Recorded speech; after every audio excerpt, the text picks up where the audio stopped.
Yo, what's good, everybody? Everybody? Is there people? There's me, watching my own stream. Here we go. Hey, what's up? So, hi. I'm still figuring this whole thing out. And I had to, start and stop the stream a couple times. Just to try to figure out what I'm doing. But I think we're in business now. I think the cat left the room. So there's going to be, for the next 5 minutes perhaps, not as many interruptions, which is sad, really, because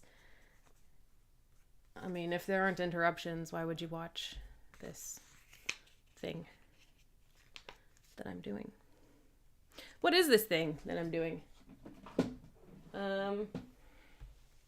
So I don't know what I was thinking, to be honest. I had this idea about, I don't know, it was way too close to the new year to be smart.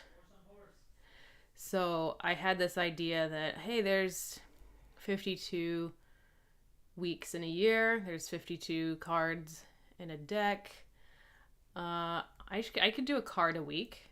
That's feasible. Could make that happen. And because it was in December that I had this idea, I didn't have time to talk myself out of it. So here we are. First week of January, making the first card. So one of the reasons that I'm live streaming it is, one, because I want to. I mean, to be like, yeah, I'm a streamer. That makes you cool, right? So I want to be cool. So I'm doing that.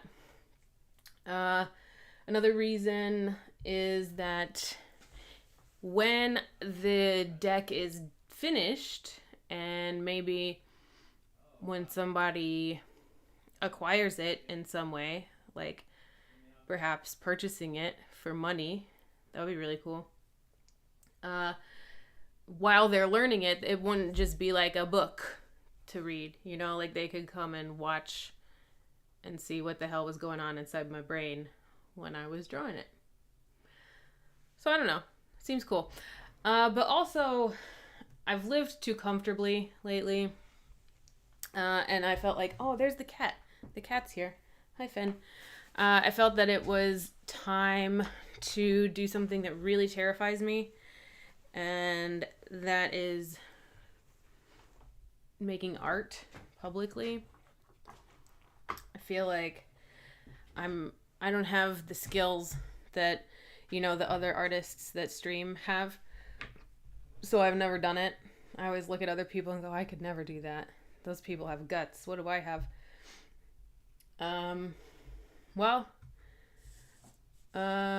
Again, I had this idea too late to talk myself out of it. So here we are, streaming art for the first time ever. Making a Shakespeare Oracle deck. I haven't really prepared anything that I'm gonna do tonight. I did read parts of the play. I didn't read the whole thing, to be honest.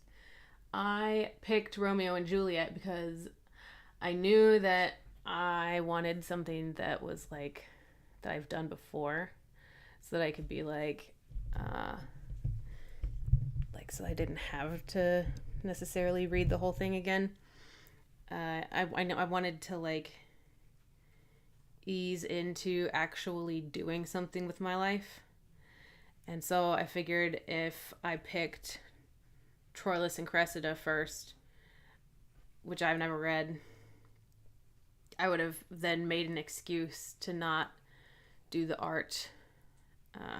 So I picked one that I knew already, and I've since I've read so many, the plan is kind of interspersing the ones that I've never read and that I don't know anything about. Always reading on a Sunday, starting the week to just read. Thinking about live streaming that too, if I can get a group of people together that want to come on and read out loud with me. That would be cool as hell. So read it on a Sunday, and I've kind of spaced them out so that the ones that I'm really familiar with are not just all front loaded in January, because then, February will be like a mess. So I've kind of tried to do, I know this one really well, these two, did Shakespeare even write those? And then this one I've been in 17 times. So I've tried to come up with a plan that's sustainable, that's going to have me like actually sticking to the 1 a week schedule. But I'm a famously slow reader, and honestly, I don't really enjoy reading Shakespeare. It's like not fun to just sit and read it. I'd much rather have people to say the words and maybe even like act them out or something. I mean, that's crazy, but saying the words out loud definitely makes it. I mean, that's how you're supposed to read Shakespeare. You're not supposed to read Shakespeare. You're supposed to hear it. You're supposed to listen to it. And so reading it's really dull, and I don't really want to. But I'm forcing myself, and that's kind of why I'm thinking about live streaming the reading too. It might be fun to just sit here, and even if I don't have any reading partners, to just like little puppet shows, little Shakespeare puppet shows, or I could just talk to myself doing different weird voices and funny accents. I don't know what will happen. All I know is today's Romeo and Juliet. And I did pull up the play. I wish I could like pop stuff into the chat. I wonder if, I don't know. It's not a Zoom call. I can't just pop it into the chat. But okay, so when I read, first off, there's a really good app that I use. I think it's called Shakespeare Pro. I have it on iPhone, but I think it's available for Android as well. It's great. It has all the plays, even the ones that are apocryphal, and has all the sonnets and the poems and everything. It's a really great app, and the words that maybe you don't know what they mean sometimes are underlined, and you can click on them and it'll bring you to a glossary. It'll show you the definition of the word, and then it'll show you like where else it's been used in Shakespeare's plays and poetry. It's a really good app. It is not free, but one-time payment, worth it if you're into Shakespeare at all. I usually read on there because you can compare the first folio. They may have added a quarto in there for some of them recently, but I haven't really explored lately. But yeah, you can compare like the modern punctuation and spelling basically to the first folio, how it was originally spelled and punctuated just a few years after Shakespeare's death, which can change the entire meaning of a scene. Oh gosh, I can't wait to talk about Julius Caesar. There's a moment where one comma, you know that song in Hamilton, like something about you added a comma and it changed the entire meaning. Like it's true. A single comma can do that. And it did. Someone inserted a comma into Julius Caesar and it changed the whole thing. It broke my mind. Yeah. But that's why I like to use that app, because you can kind of look at them side by side and see what the differences are. But for this one, I didn't look at the folio. I didn't even use that app this time. I just kind of scrolled through the MIT Shakespeare. There's essentially, what is it? Can I look at the URL? Oh, there's the cat. Fenn's here. Say hello, Fenn. Shakespeare.mit.edu. There it is. You can read for free all of the Shakespeare plays. They're not always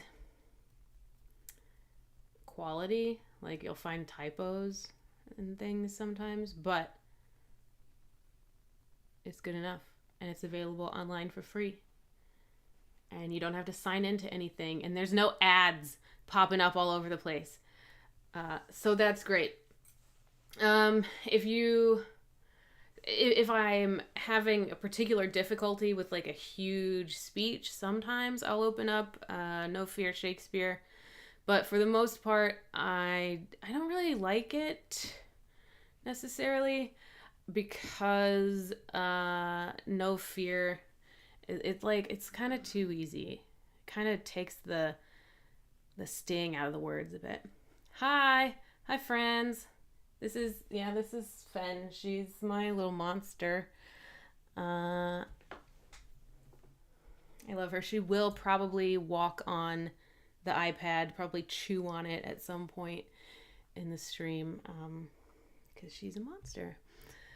But I can't lock her out, otherwise she scratches at the door. So I just have to deal with her. I love her so much. Anyway, another reason why I didn't read the whole play for this one is because I know exactly what I want to draw for this play. Scratch that. I don't know exactly what the picture is, but I know what the scene is. And it is a shared sonnet that Romeo and Juliet have when they share their first kiss, which is probably the most, it's so good. I used to think Romeo and Juliet was like a overdone play and what's the word? Like people make a bigger deal out of it than it should be. What's the word? Someone tell me the word. Fenn, what's the word that I'm looking for? This is why Shakespeare is the writer and not me. Over somethinged. It's over somethinged. But when I started studying it to teach it to my students, overrated. Thank you. Oh, good Lord. Cheers. That is such a common word. That's like forgetting my own name. That's insane. Anyway, thank you. Overrated. But it's not. It's really not. I thought that it would, like, be, it's two kids falling in love. And I mean, who wants to see that? It happens in every story is about a couple of heteros falling in love with each other. But when I was teaching it is when I found, like, yeah, okay, they're heteros falling in love, but it's not about love. I mean, it's about how that affected their families. Like, even the first line, the prologue, where it's like, I can just read. Two households, both alike in dignity. In fair Verona, where we lay our scene, from ancient grudge break to new mutiny, where civil blood makes civil hands unclean. From forth the fatal loins of these two foes, a pair of star-crossed lovers take their life, whose misadventured piteous overthrows do with their death bury their parents' strife. The fearful passage of their death-marked love, and the continuance of their parents' rage, which, but for their children's end, naught could remove, is now the 2 hours traffic of our stage. The which, if you with patient ears attend, what here shall miss, our toil shall strive to mend. So, yeah, a couple kids fall in love and die, but that's like the catalyst for basically these two warring households finally ending their strife. So, yeah, young hetero love, but the ripples that happen from it is pretty cool. Not only that, but just the characters in this play are so fun. Even the annoying ones like Romeo and Juliet are just so fun. The nurse doesn't get enough credit at all. Benvolio and Mercutio together, that's the little bit of non-hetero that the play just thrives on. I like to imagine. I bet there's slash fiction out there. I'm gonna make a note. I don't know why I've never researched that before. I know that's a thing though.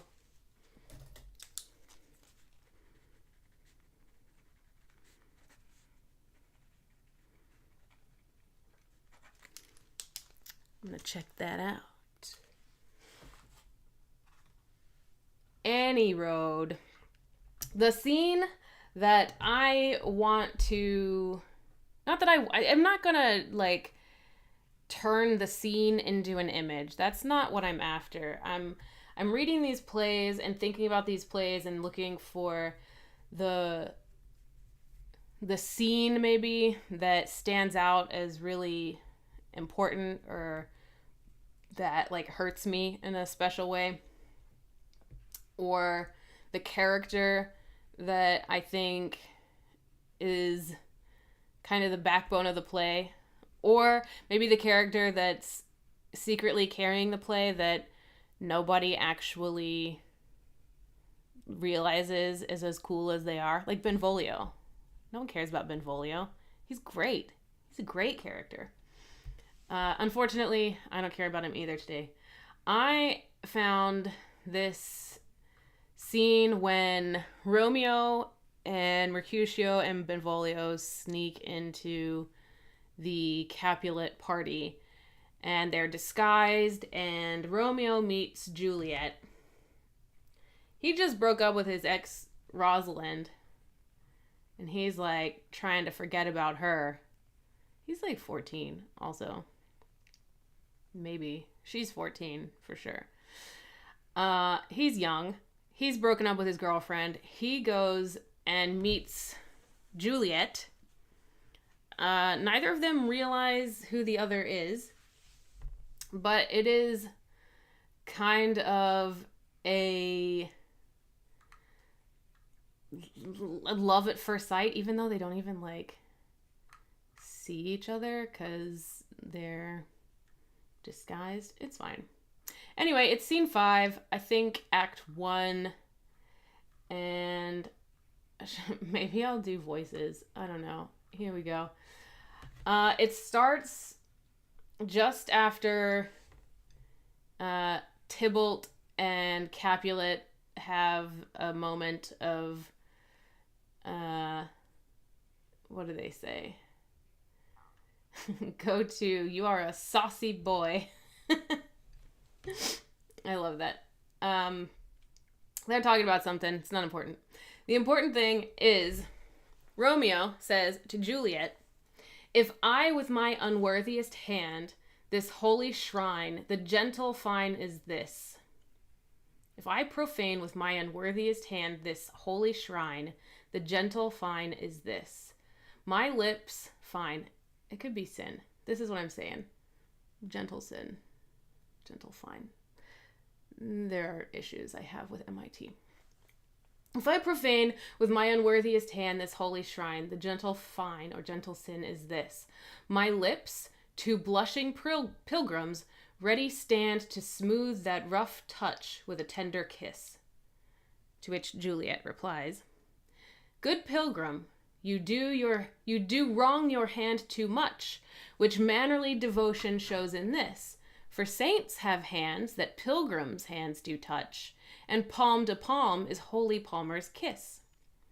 Romeo, "Have not saints lips, and holy palmers too?" "Ay, pilgrim, lips that they must use in prayer."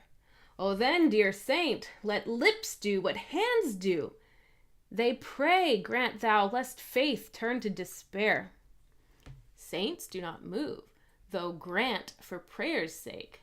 "Then move not, while my prayer's effect I take. Thus from my lips by yours my sin is purged."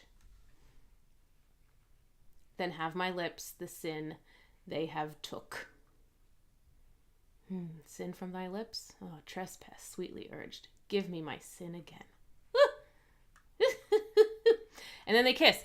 Well, they kissed twice. So, good Lord. It's hi, Snackson. Hi. This, it's so good.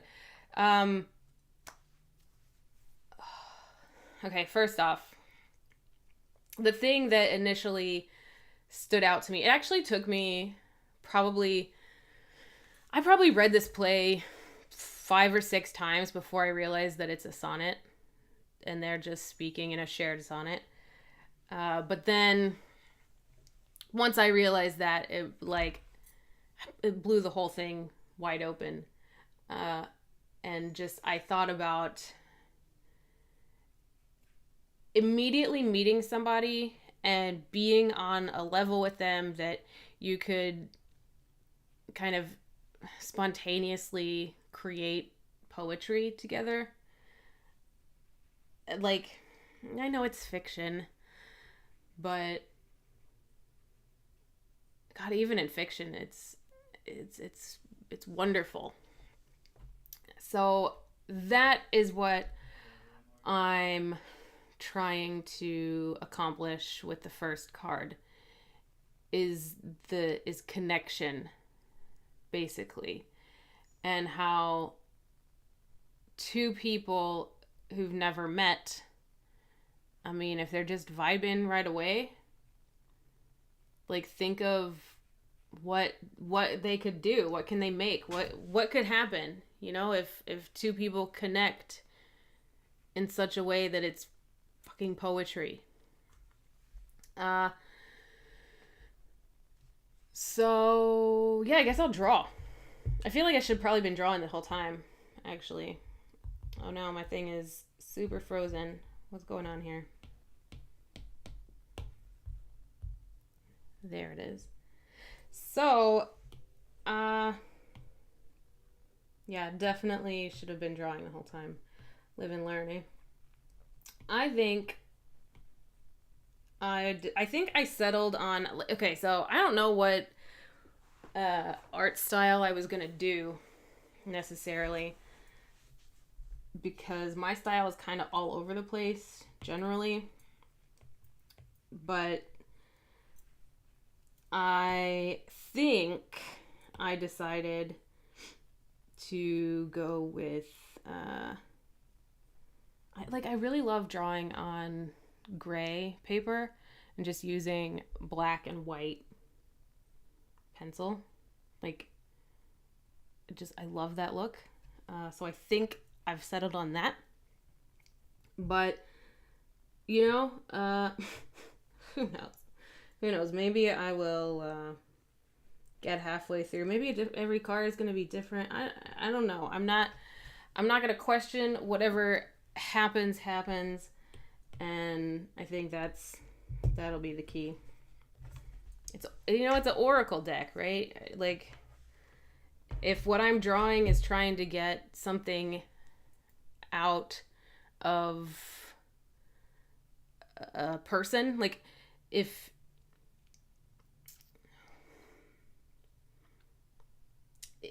I'm looking at something that's like my usual like graffiti style, I'm gonna think something, and even if it's the same picture, I'm gonna think something different than if I look at it and it's all in black and white, and there's no drips, and it's just a sketch. I'm gonna think different things, and maybe that's what's gonna happen with this deck. I don't know. I don't know. And usually the things that I draw take hours and hours and hours, and I don't really want to. I want to have this done by the end of the year. So hours and hours and hours is out of the question. So I'm thinking maybe it's just like whatever I get done in the time is what it is, because that tells the story like just as much as the art does. If you're using the deck to divine or something, you're using it, and you know that the person who painted it, like, well, they did every card in 15 minutes, like what you get is what you get, then that informs a whole different story in the reader. It's like, exactly, yeah, no thinking, just doing. And so yeah, I'm not out to necessarily, I don't think, try to do them all a certain way. But again, we'll see. We'll see what happens. I know that this one, I see like swirls and like things kind of coming together mid. And then we've got our two sources, I think, with some sort of like curvy action, and then some sort of other curvy action.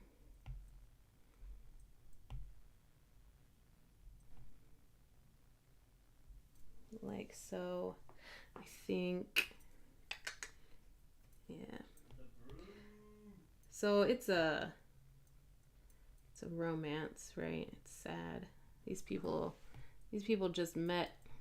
They just made this gorgeous poem that still, hundreds of years later, people are reading it going, God damn, that was a gorgeous poem. So these people didn't just make something in a moment. They made something. It wasn't, and not even like outside of the metaverse here. You can't say that, can I? That's probably copyrighted, and now I'm gonna get a cease and desist. Outside of the playwright creating this thing, the two characters in the world of the play didn't just meet up and like write a poem together that, published and was in a book somewhere. They spoke a poem into existence together that is the catalyst for their own deaths, first off, but in their deaths, the catalyst for their families not being at war with each other anymore. So I think some sort of flower situation, but not a flower. Definitely some thorns though.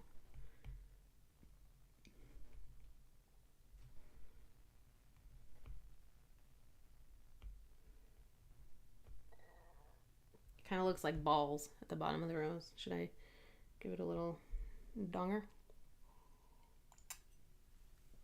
I'm gonna forgo the donger this time.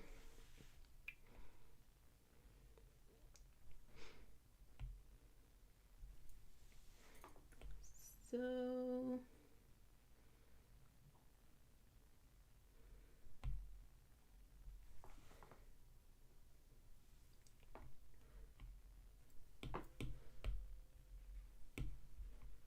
it's a little unbalanced at the moment. And I feel like it needs to be balanced. because the sonnet that they share, a sonnet is a square poem. 14 lines, A, B, C, D, E, F, G, G. It's square, it's even, same number of lines. So I want it to be really like even and what do you call it? Symmetrical and balanced. And I think I kind of want it to go on forever too. I don't think that it's I want it to show the possibilities of like that it doesn't just happen in plays, that you meet somebody and you have connection, and through that connection is infinite possibilities, good and bad and neutral. So yeah, let me sketch it out a little bit better. Yeah, so I feel like, maybe I want this spirally bit here. So this part is always not fun. IMO.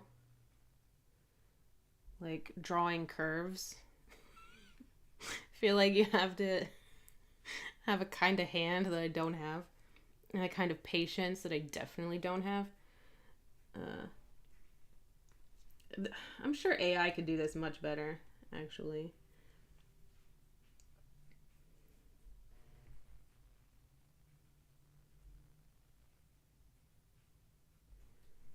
Where's AI when you need it?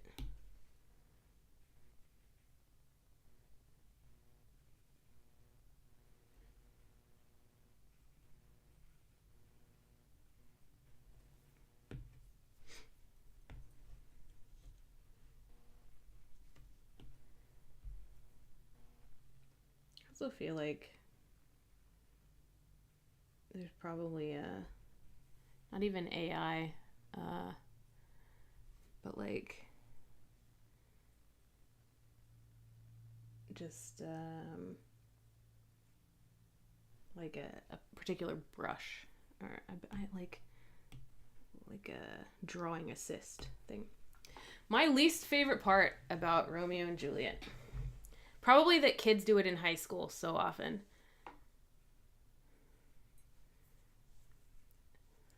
I don't know if that's mean.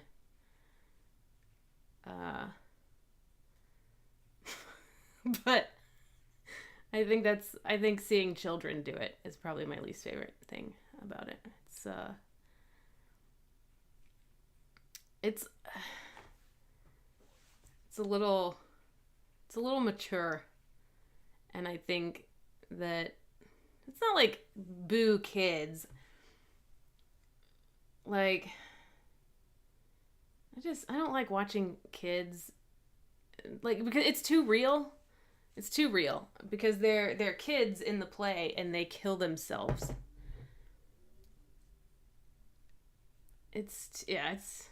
They don't. Yeah, they don't understand the subject matter.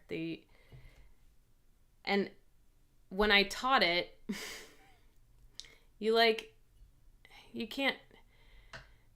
High school kids can't do the dick jokes. Like, there it is. It's more mature than like American high school culture has kind of allowed it to be, which is why I think people don't like Shakespeare, because they first see it or read it in their classes at school, and the teachers aren't allowed to explain to them why it's funny. It's funny because balls and farts. And Romeo and Juliet's not different. There's like, yeah, it's a tragedy. The first half is fucking hilarious though. And I don't like watching kids try to like be overly dramatic about it. And then I really don't like watching them pretend to kill themselves over someone who they met 2 days ago. It's too real. Other than that, oh my god, you didn't do Taming of the Shrew? Like, as children? None of these plays are appropriate for children. None of them. It's great. Like, I love it, but you should do a comedy next time. Taming of the Shrew is a comedy. What? I don't understand. Taming of the Shrew also is one of my favorites, and I know that makes me a bad feminist. It does not make me a bad feminist. I can't wait till we talk about Taming. I have a lot to say about it. That's insane. They told you to do were they being dicks? Was it like, maybe try a comedy next time? Or did they honestly not know what happened?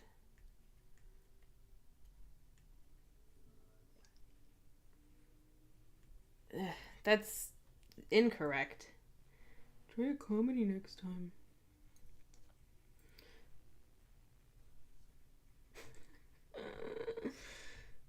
Try a comedy next time.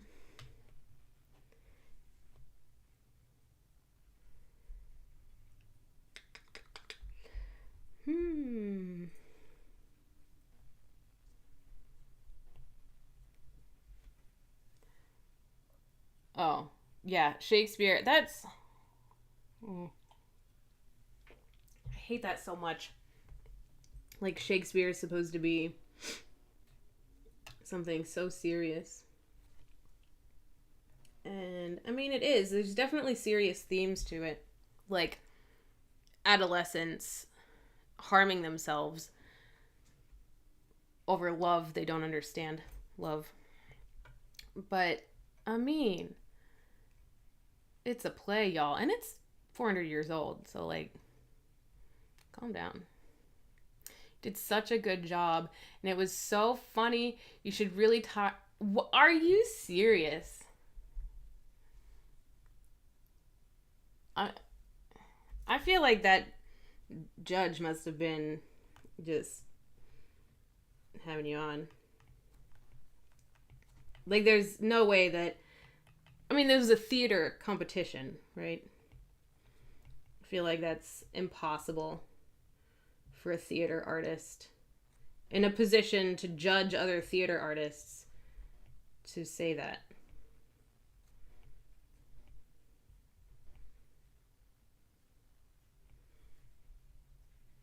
Yeah, that's what I'm saying. How did they even... If they don't know that Taming is a comedy, they have no no place being a judge.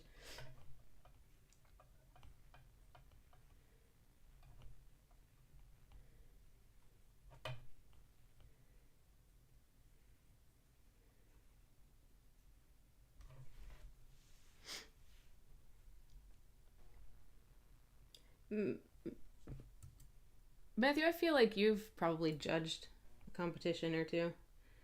Have you ever done that?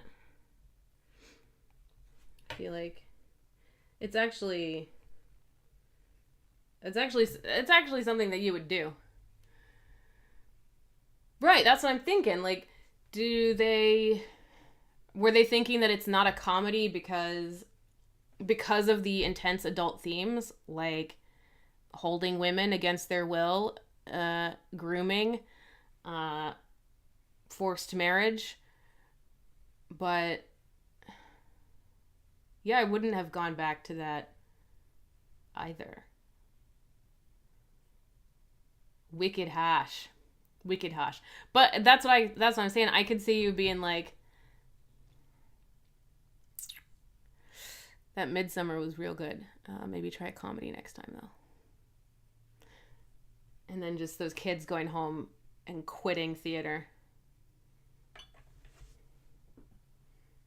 That's literally. I mean, that's.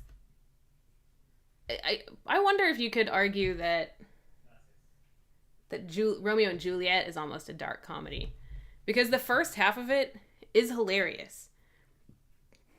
Like, the nurse is so funny, and Mercutio is so weird, and him and Benvolio and Romeo all together is just like comic gold.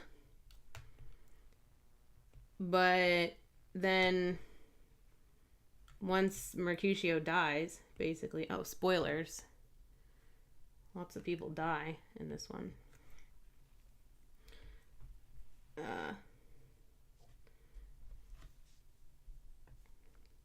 You entered 2 pieces that were musical. Oh. Well, that's cool. Oh, you would be hard to read. Because you'd be like doing really obnoxious laughter. And then at the end, you'd be like, don't come back.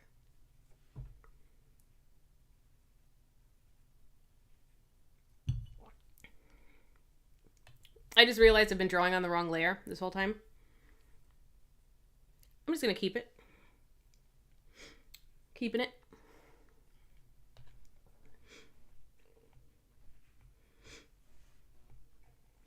Keeping it.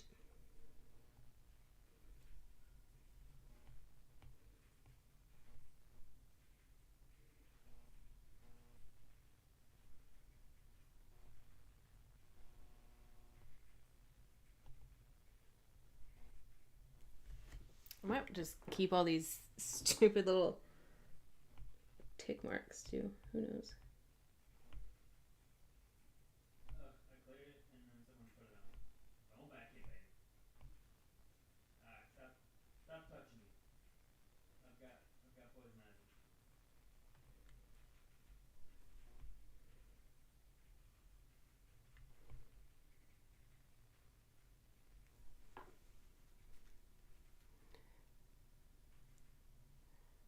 An actual bona fide comedy.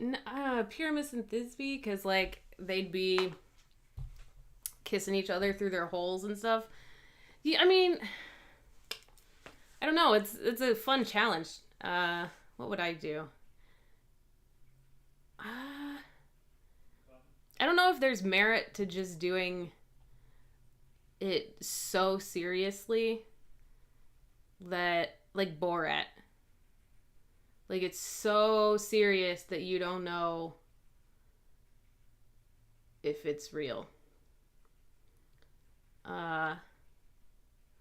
Or what else could you do to make it comedy the whole way through? Because the hard part is that the first half is very funny, but then the second half, it just all goes downhill. So how do you keep the momentum of the first half into the second half without making the second half seem like it's really reaching for something that happened in the first?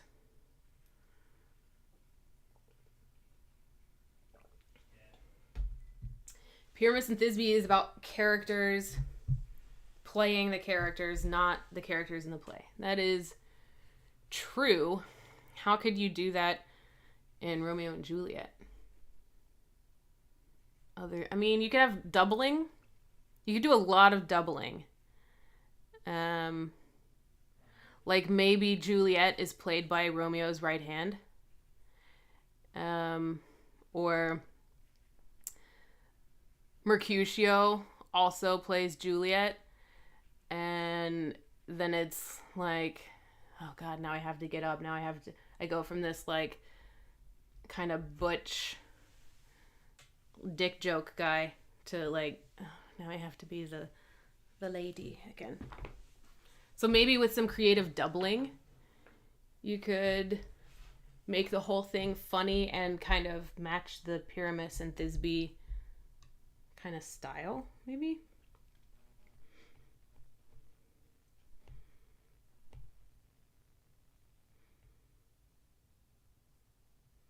I want to know what you guys would do, though.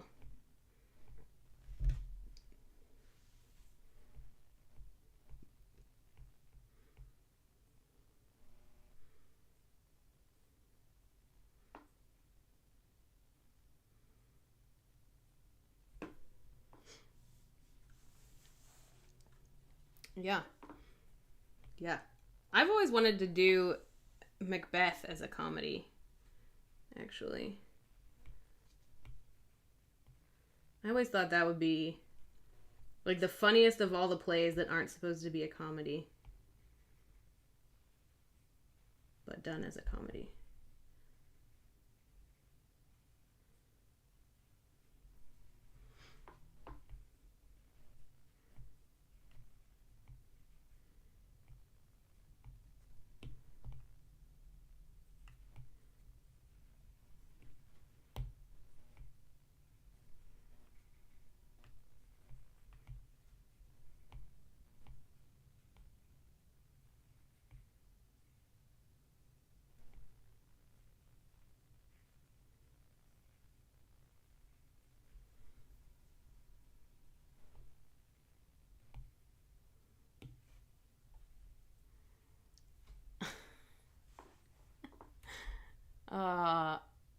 From the perspective of the servants, which play from the perspective of the servants? Because I'm down 100% into that.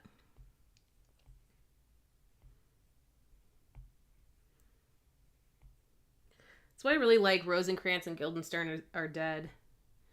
Because it just is such a fun, different way to look at it.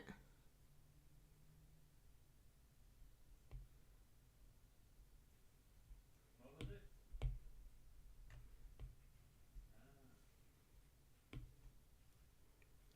Any of them. Yeah, that's true. That's fair.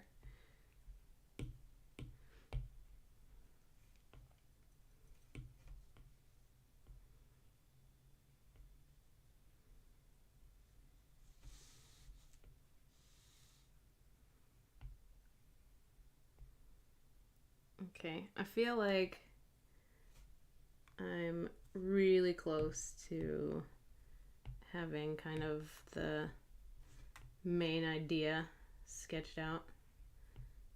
I think. I wish I knew what a rose looked like. I'm a good artist, I swear. But I don't think I want to do an actual rose. I think a rose is a little too, hi Evie. Yummy. That would be a really good series. Just all the plays told by the servants. And then, oh my god.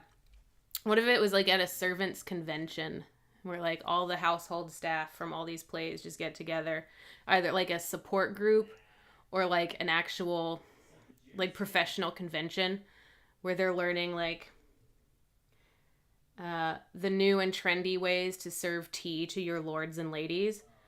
And they're going because like it's Vegas, you know. The house leaders don't usually send them on vacation. This is the one time a year they get to let loose. And now, I mean during the day you do have to learn about, you know, how to use a French press. But in the evenings, whew, it's wild. Yeah, Servants Anonymous, where they are sat in a circle and Satan's in there and he's like, I tried to bring him his armor. Like, I was like, the trees are fucking coming, man. Like, they're moving. They're coming and this motherfucker won't put on his armor. And then, like, whoever the servants are in the Taming of the Shrew household just being like, man, it's crazy. Crazy. And then another one going, like, I don't know if he's crazy because, like, I heard what they get up to at night and Kate is into it. So, let's explore this sometime. We can maybe do a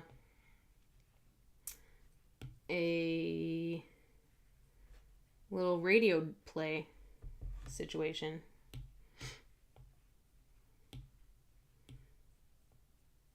What is happening?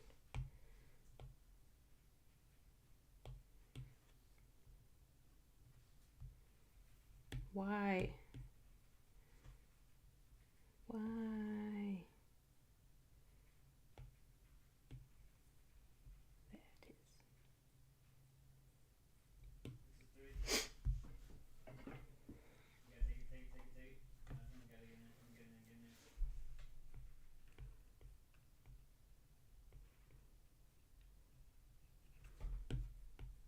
I think I want to go like more closed flower. Group therapy would be really, really funny though.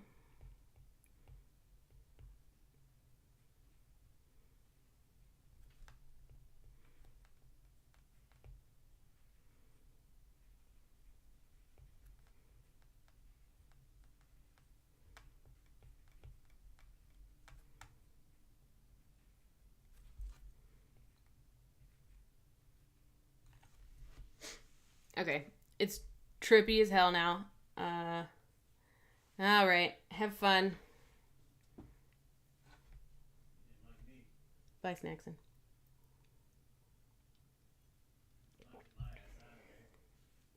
Okay, somehow I have to get this from a sketch to like something that looks like I wouldn't be conning people out of money if I ever decided to sell it. And how I'm gonna do that? I guess I'm going to yeah,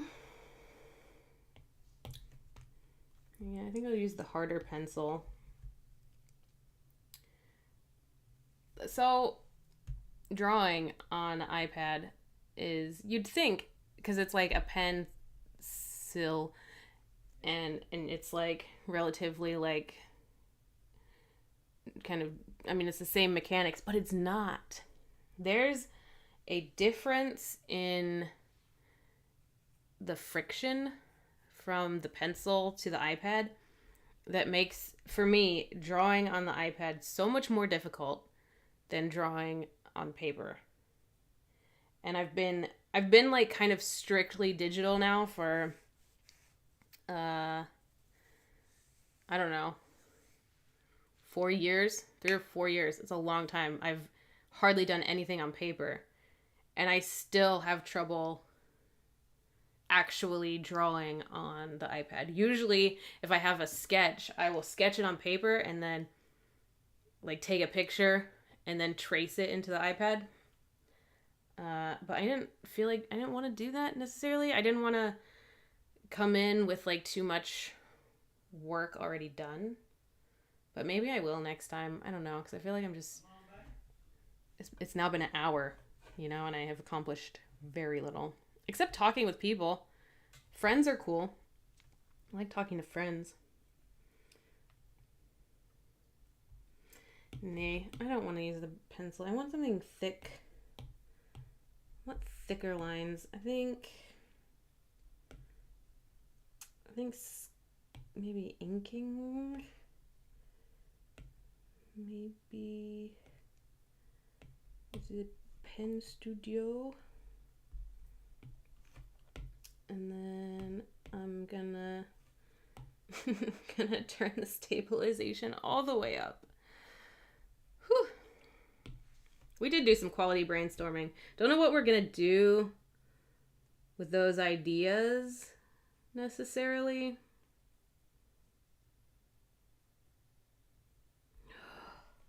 That's fun. But we definitely did something. Definitely came up with some fun stuff. You know what? I think I'm trying too hard. To be honest.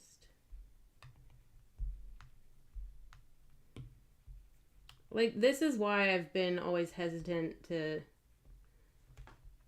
to draw live, because I'm one of I'm a perfectionist. I'm never happy with anything I do ever in my life. I don't know if I ever will be. This is the happiest thing, best thing I've ever done. Is like get cats, and dogs. But like things that I create, I'm never like I will undo, redo, undo, redo, undo, redo until eventually I either give up or like I don't know, trace something else. And so I've been hesitant to live stream my process because it's a lot of giving up. But I like feel very strongly about this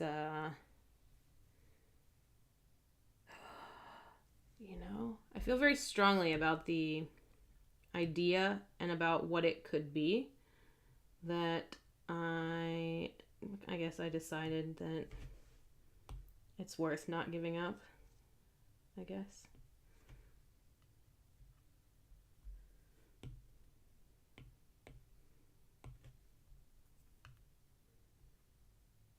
What is happening?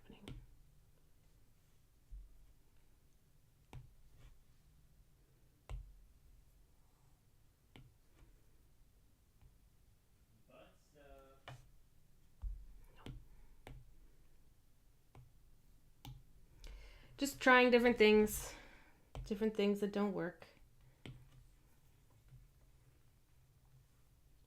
Because I really want it symmetrical, and I want it to be not wobbly. But it's probably just going to be wobbly, and I should just do this. Just call that a day.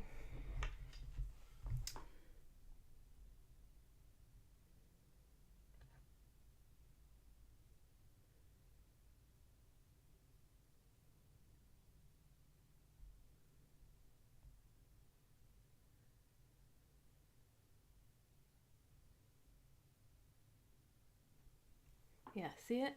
Really wobbly, really gross. And I don't understand it, because on paper, I could do a nice curve, but on an iPad, it always looks like that. And I don't know what to do about it, other than just keep redoing it until it's perfect. And it will never be perfect, so I just keep redoing it forever.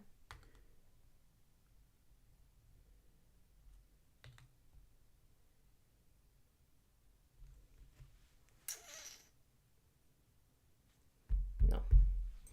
Nope. 1,000 times no. Going back to the pencil. I need to like not think so much about perfection as much as like just doing the thing. And like what happens when people are communicating and it's not a perfect sonnet. What happens then?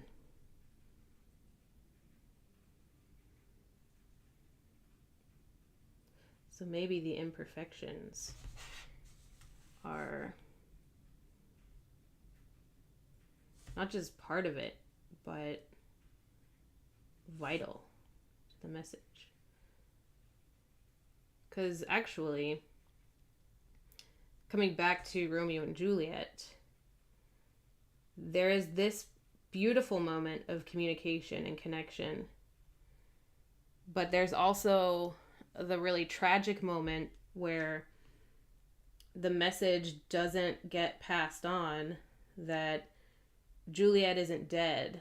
She's just sleeping under the influence.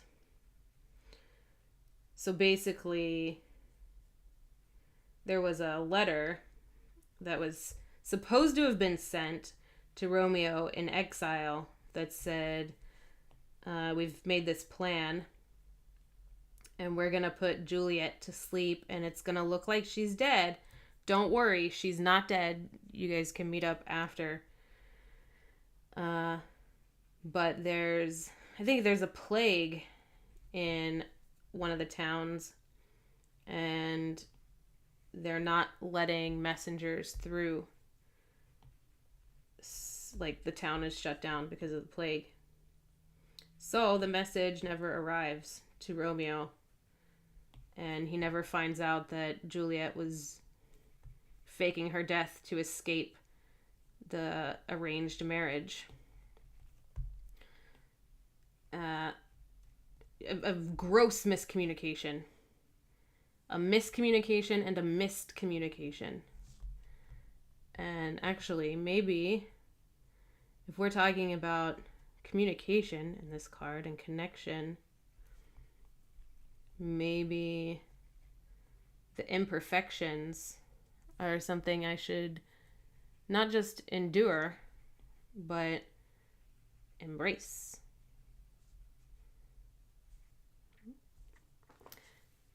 Can't procreate, alter the lines. Yeah. Does it make hands unclean? I don't know how to. I don't know how to do it. Okay. I'm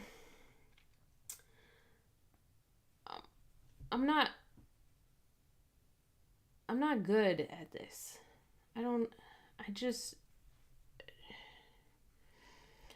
I watch other artists who like draw this gorgeous thing and they'll like nudge and push and stretch and it gets even gorgeouser. And I'm just like in awe that they've taken the time to learn how to do that. The extent of what I can do is like cut out little pieces and move those. I don't know how people are like nudging lines to make them not ugly. I should probably learn that. I bet by the end of the year I will have figured that out. I think that's a safe bet.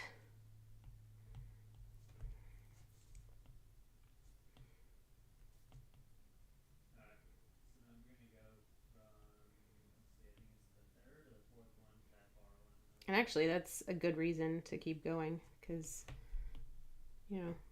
maybe I'll learn something. It's a gross thought, learning things, but...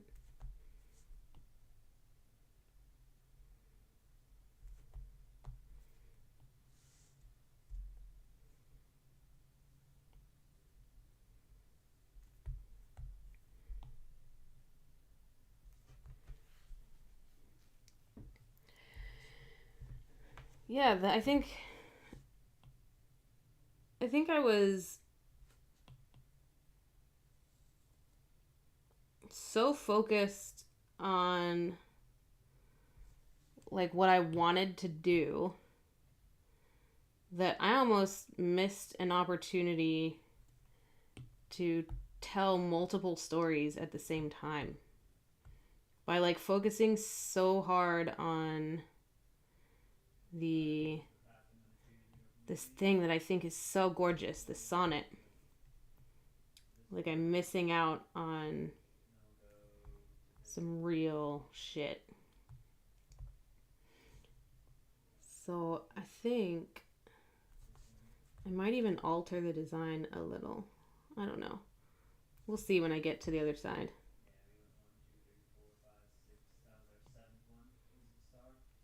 But I'm also really liking the sketchiness of this.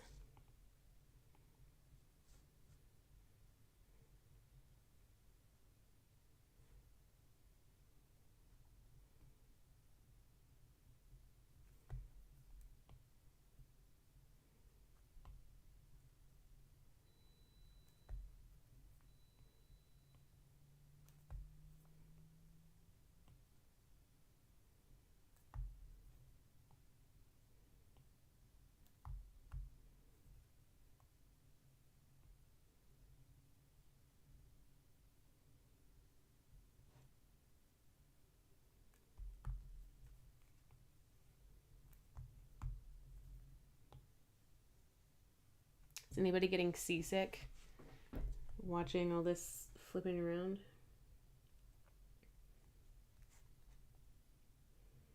Yeah, I think it is part of the process as well. You just have to, like, I guess, remember to be open to the process revealing itself to you.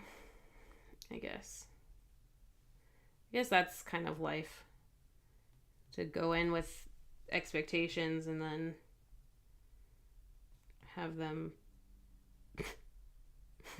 just be blown away by something or another.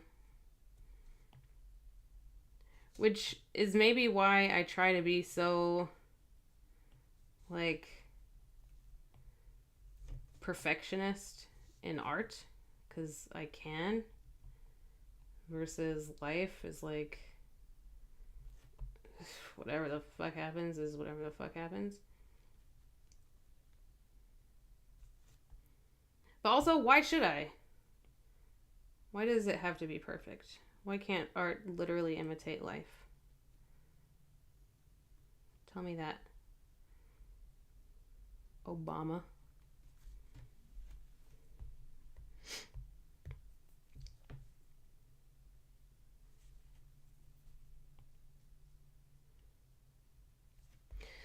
So this is taking forever, and it's a little too thin. It needs to be much thicker,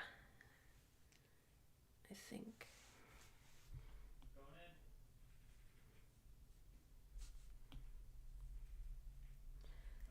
Let's go thicker.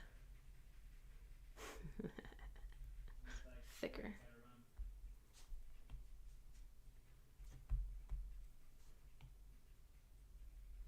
I'm 12 years old. Like, when am I gonna stop laughing at the word thicker? When's that happen? I don't know who that is. Who's Kevin McCarthy? I don't know who that is. Am I out of date?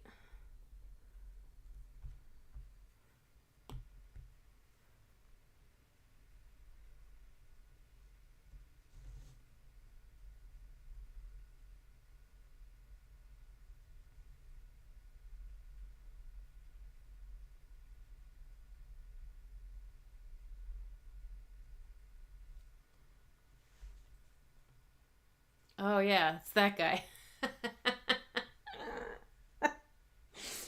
I knew I recognized the name. I have been reading headlines today. I thought that's who you meant, but I was also thinking of, like, did he make jokes about thickness that I didn't, or are you talking about, like, his intelligence, or I don't understand the thickness reference, I guess.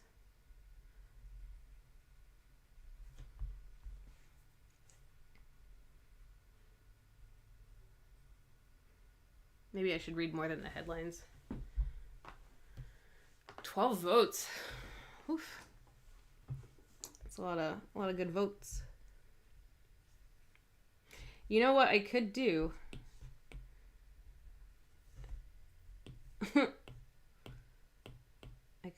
I could do this. I think. Bam. Done. Wow. Cheating? No. Using your tools? Yes. Okay. Well, that was easy. I think I do want to go over it again. Maybe... Actually, I don't know. I might like the dimensions in it just being sketched like that. Because if the idea is that there's two entities communicating, I don't think it would be one single, like, thick line. I think there would be some dimension and some ambiguity. So maybe I keep it sketchy. I think we're going sketchy on this one. I think this is going to be mostly sketched. All right. What I will do is nuke them for a minute so that I can sketch my flower without having to compete with the background stuff. And by flower, I mean I've decided that it's not a flower. Well, I mean, it could be a flower. Actually, I don't know what it is. And I don't think I have to know what it is, to be honest. I think it can be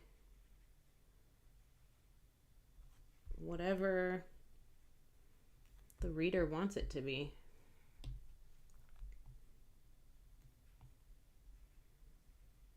And it's flower-like. Flower-esque. But is it a flower? No. Or is it?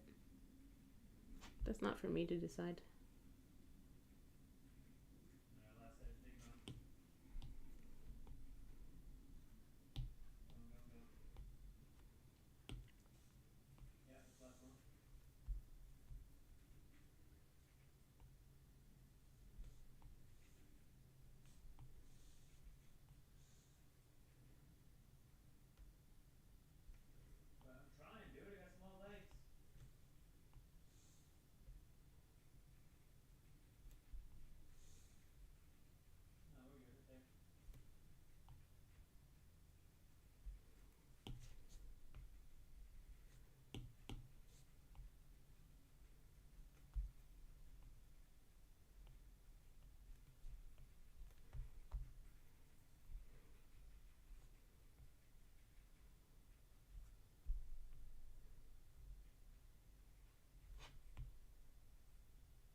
Oh, if he can have faith in himself despite less than perfect. Yes! Yes. Okay. So as I've been working out lately, when I go to the gym, I've been rewatching for probably the 29th time Arrested Development.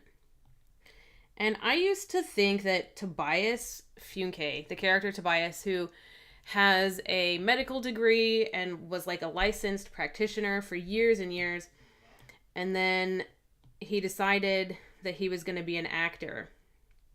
And I used to think that character was just so funny and absurd and stupid. And now I'm like, can I have that confidence that he has as that character goes through life, like saying, I'm an actor, and he's like never even had, he's like not even had a job as an actor, but like he's never even acted for free, you know? And he's like, oh yeah, I'm an actor. And I now watch him pushing 30, I don't know, 35, I guess I'll be this year. And I look at him and I go, like, actually, like, I wish I could do that. I wish I could be that, like, just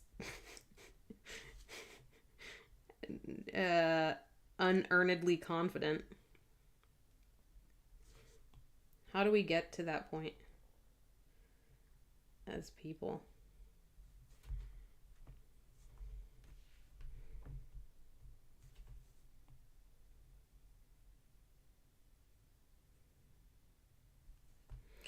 How do we get there? Has it been 2 hours yet? Whew, close. Oh my gosh. I gotta get going. I was planning to I was like, man, if I stream for 2 hours, that's gonna be mental. Like, nobody is gonna want to watch 2 hours of me like talking about Shakespeare and then like drawing weird little pictures. But here we are, man, almost 2 hours in, and I still have friends watching me draw weird little pictures and talk about Shakespeare. I love it. Thank you. Thanks for hanging out. I wonder if we should get in like a call and do one of these sometime. Fake it till we make it, but also, yeah, we need money. That's the thing. Maybe,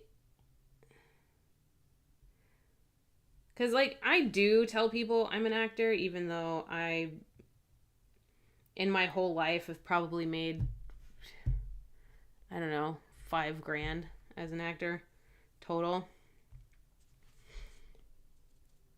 And like, you know, someone had the audacity recently to be like, oh no, but this guy, he's a working actor.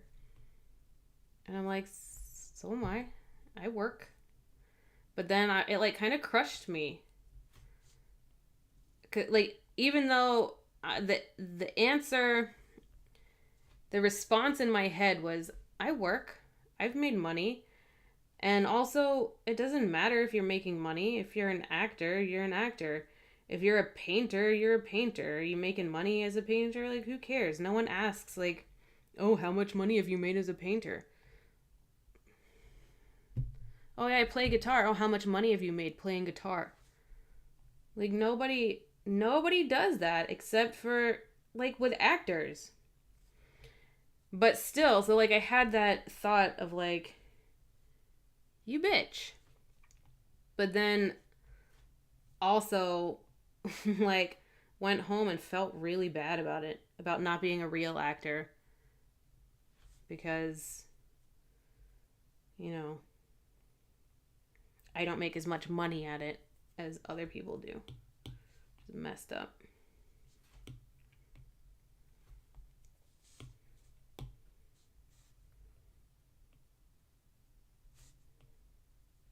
Are we body doubling? Oh yeah, we should do that.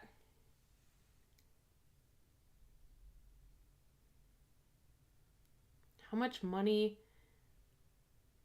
have you played as a major? I don't understand the question. I don't get it. What's a bob? Like Major Bob? Who's Major Bob? Oh my god. Is this something that I'm too old or too young to understand, or don't follow the news enough? I'm really bad about following the news. I've kind of gotten off Facebook, and I don't really get on any social media anymore. So my understanding of what's going on in the world around me is like, if it's not a headline on like Apple News or whatever, I don't know what's happening in the world. I didn't know who the not Speaker of the House was. Who's the president?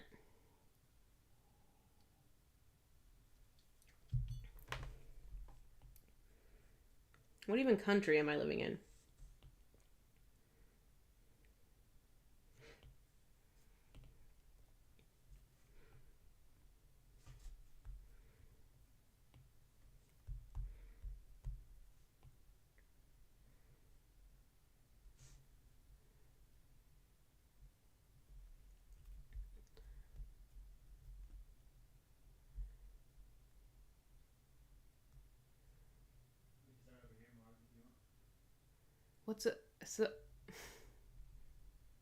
So how much money have you made as a, what does that mean? A project major Bob? That's what I don't understand. I figured played was a typo, but the project major Bob didn't. That threw me. Do these look like balls? It's a little like balls. It's not balls though. Not yet.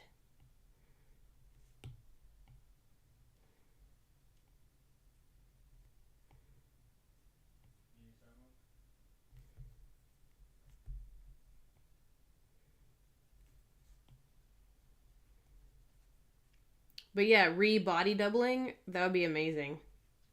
But also,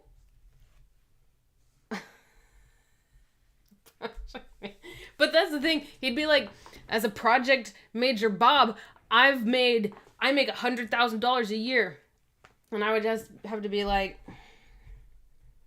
congratulations, I guess. I don't know, but are you happy? Are you happy? The worst part is that the person who said it was also an actor.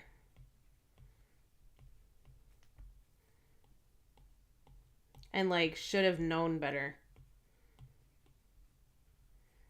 But this person like outed themselves to me as someone who doesn't respect everybody, maybe, and like only respect artists who make their entire living, which was like disheartening and offensive because I mean, Shakespeare would have died out a long time ago if we if only people who got paid didn't. Which, like, I would love to be paid. Don't get me wrong. Casting directors, if you're watching, like, put me in your stuff, pay me. But, you know, it's just like I don't have to be. If I don't, it's like I don't have to be paid. What I do have to do is the thing. Because if I'm not doing the thing, then I'm fucking sad. So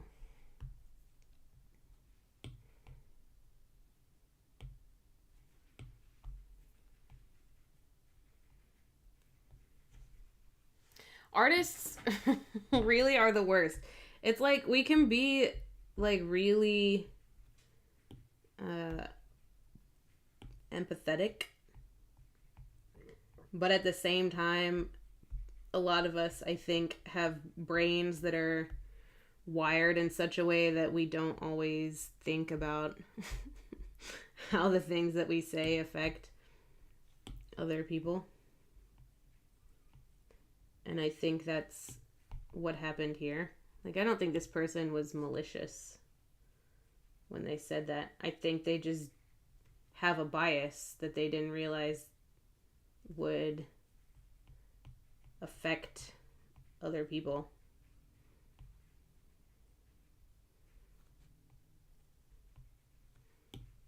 Which is fine. Because, like, it happens. Again, miscommunication. It's on theme for tonight.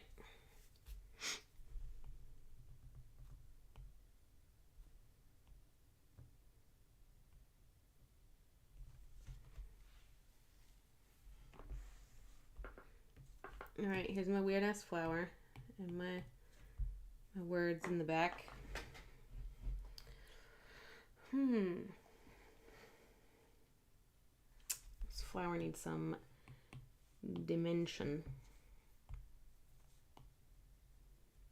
which I will provide now.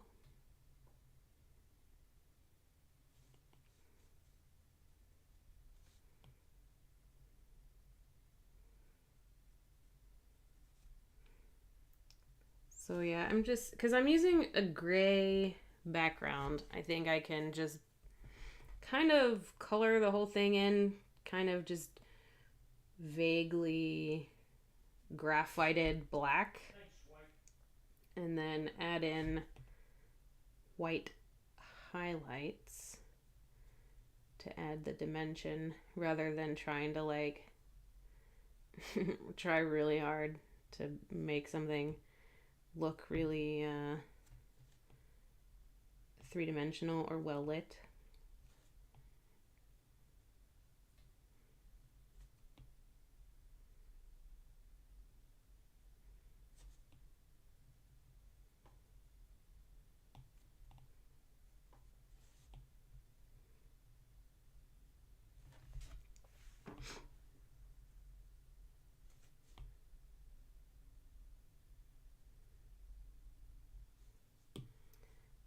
Exemple.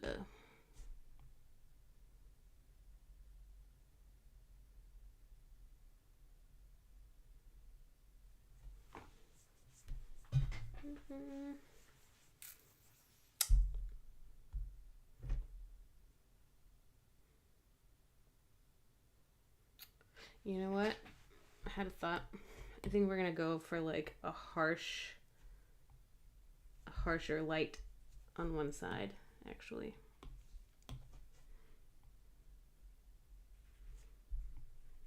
So we're gonna do like epic shadows over here. That's what we're gonna do.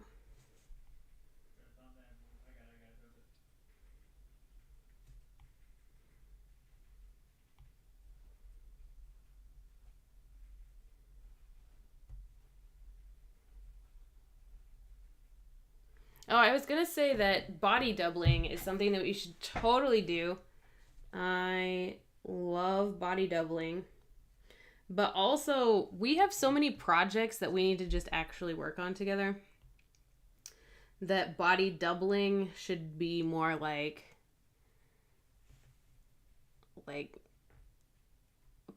actual working together on a thing.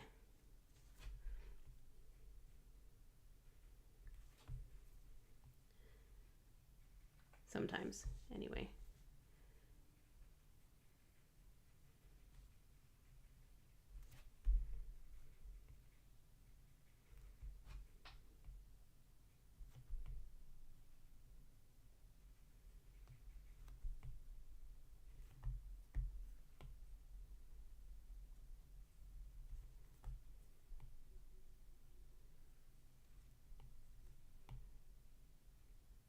Especially now that we have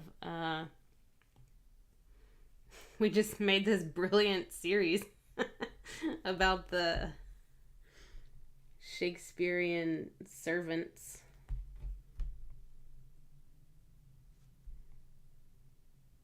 I also want to do a short reenactment of your experience as a competitor with that person who didn't know that Taming of the Shrew is a comedy. I think it would be really fun to laugh at your traumatic memories. I guess. That one, anyway. It like really needs to be just a little tiny sketch comedy. That's all. Little sketchy sketch.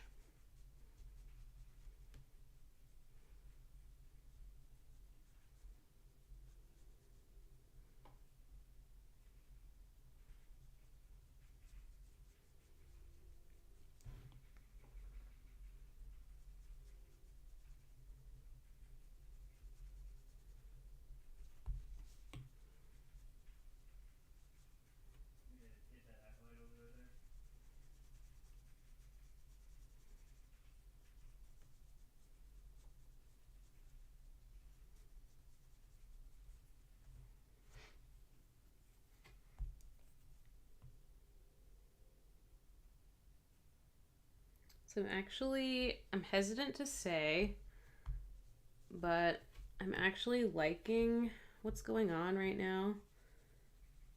I'm definitely not hating what's coming out of my pencil right now. I've definitely made uglier things.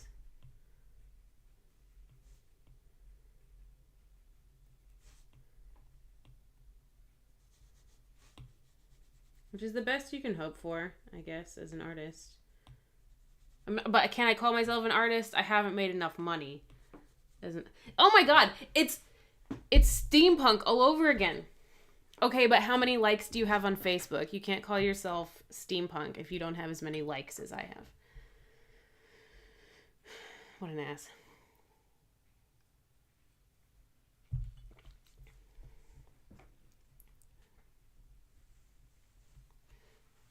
Yes. And then, so yeah, you're POV or high, like you killed it. You absolutely. So yeah, we'd show this small company of young players doing their scene at the competition, and like they're killing it, objectively killing it, and then they know they've killed it. Oh, he did. Oh shit, he's not steampunk no more. That was probably a good move for him.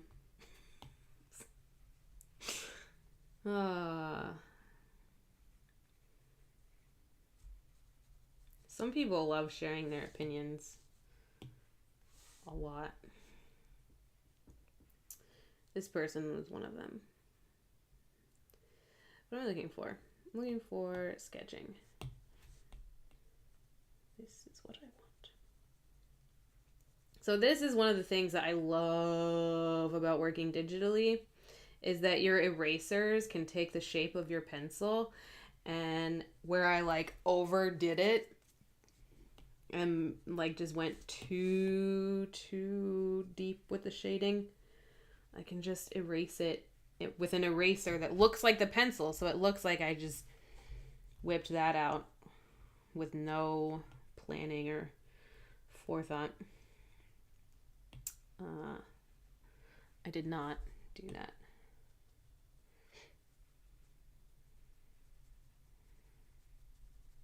And I'm gonna do it again. Like right here, where there was just too dark, and I'm trying to have like the highlights on this one side, so I can erase it and look like I'm much better of an artist than I actually am.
Yeah, you can't tear a hole in it.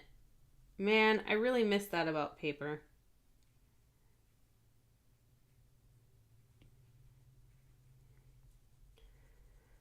Can't tear a hole in it. Honestly, if this was paper, I would have given up 5 times over by now.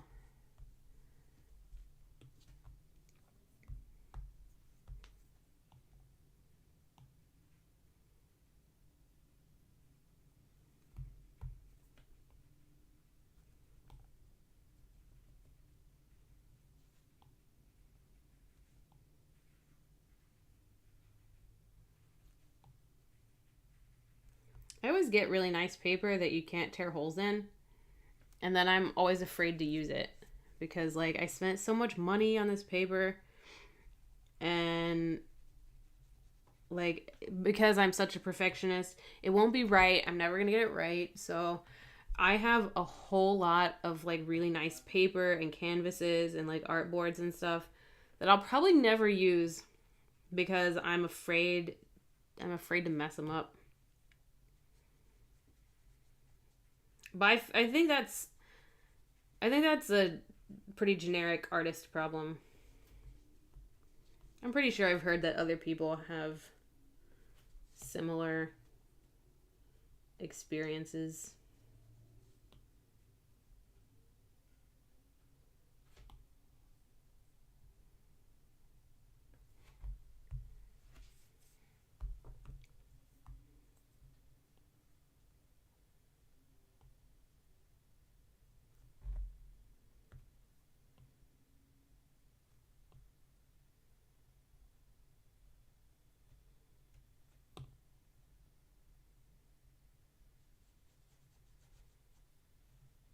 Yeah. I also have like really nice like pencils and markers. I have a lot of really, really nice markers. And even though they're refillable, I don't want to use them because I want to save this stuff for when I have talent, you know? It's the worst. The worst. You should just use it, you know? YOLO.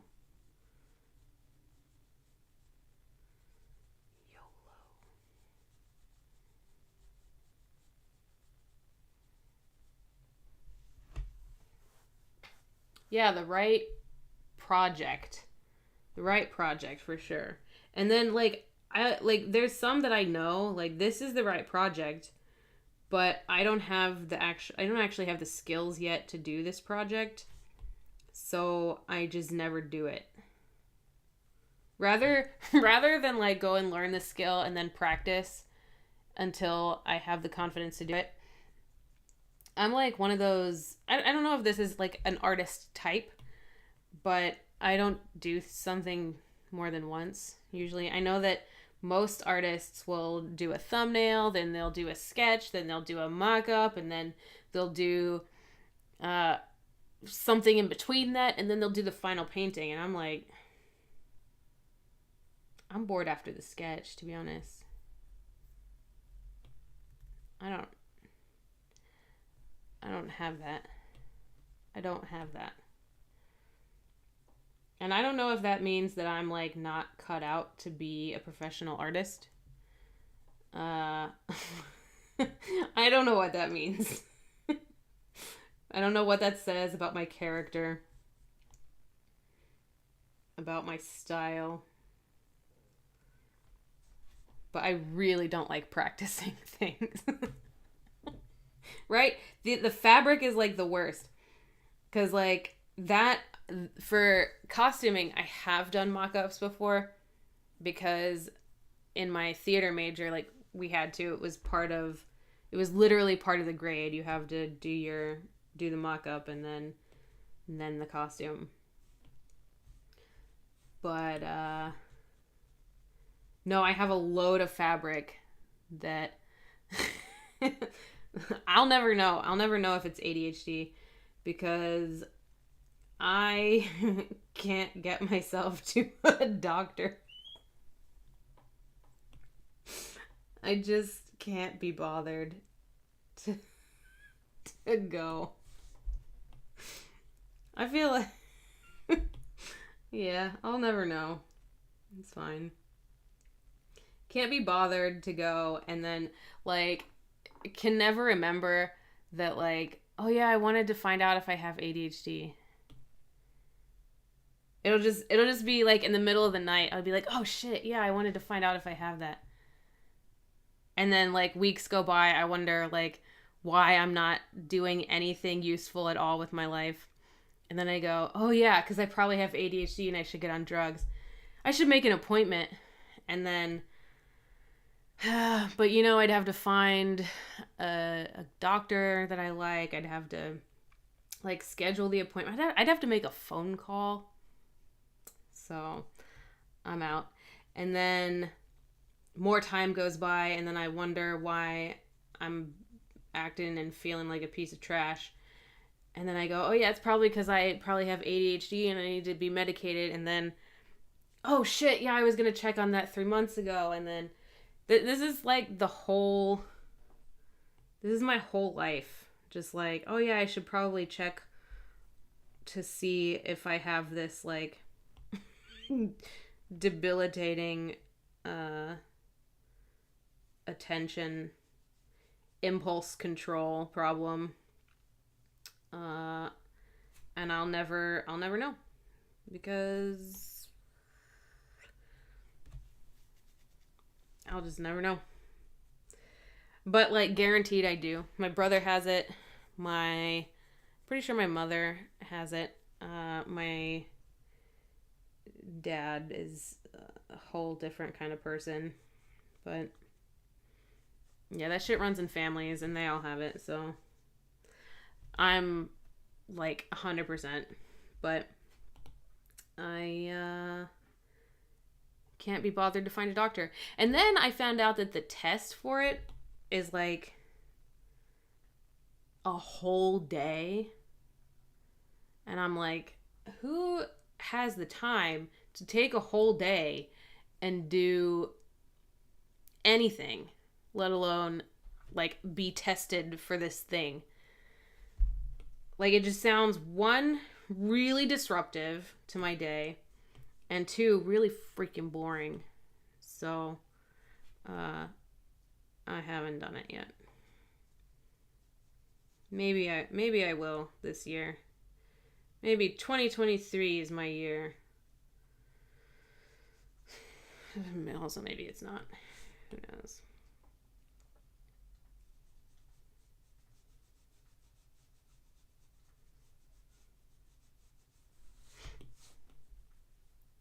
We'll find out in 2024 if 2023 was my year. So stay tuned for that.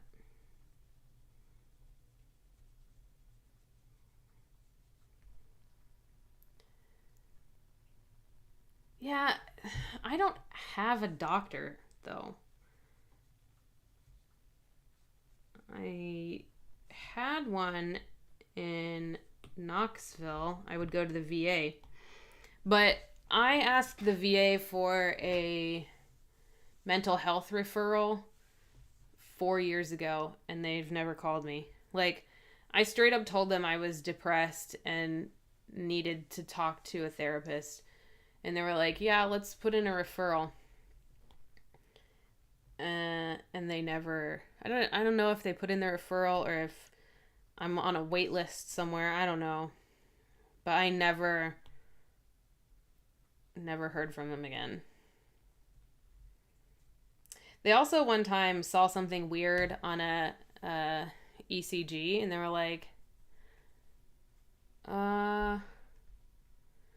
well, and I'm like, well, so are you gonna do something about that? And they're like, no, it's probably fine. So I live my life like it's probably fine. But yeah, I don't have a doctor that like knows me that could say like, oh yeah, I know what you're up to. And good Lord, the idea of like, I need to see a therapist, especially after the events of 2021 and 2022. I'm unwell. But I really don't want to tell someone my life story, find out they suck, go tell someone else my life story, find out they're too busy for me, go tell someone else, and just, I don't have the time and I don't have the emotional capacity to relive and go through stuff that much.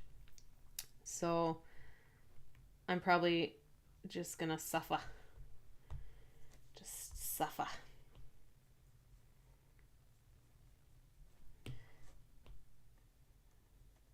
But I have all this shit though. You know, Shakespeare and shit. So I got that going for me. Got good friends. Got conventions to go to a few times a year. Got crazy ideas and people that support them. So I'm just like hoping that that's enough to keep me sane instead of a therapist. Which also, the last therapist I went to was an army therapist. And I was like immediately put on Zoloft and stayed on it for like 3 years. And it was a bad time. Zoloft isn't good. I'm not a fan. So I don't want to go to another person that'll just throw drugs at it either. Like, maybe drugs are good.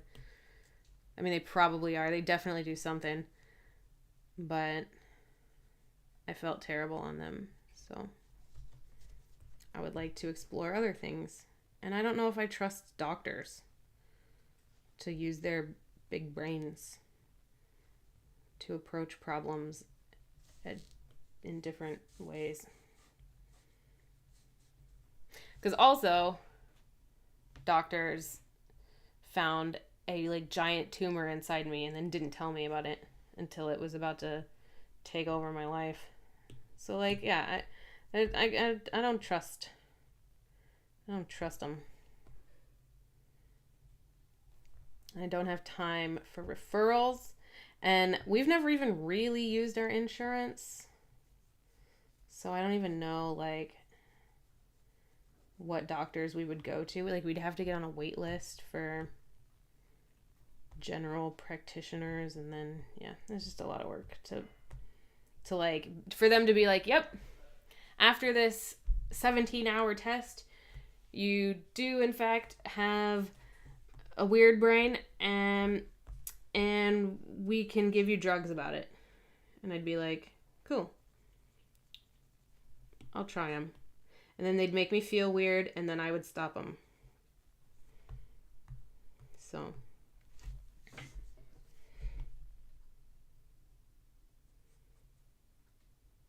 why are we talking about this?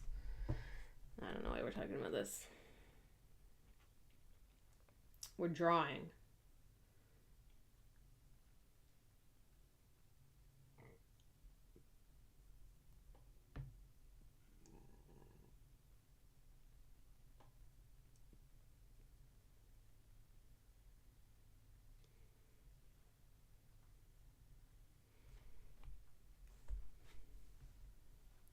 My cat is having bath time for you all.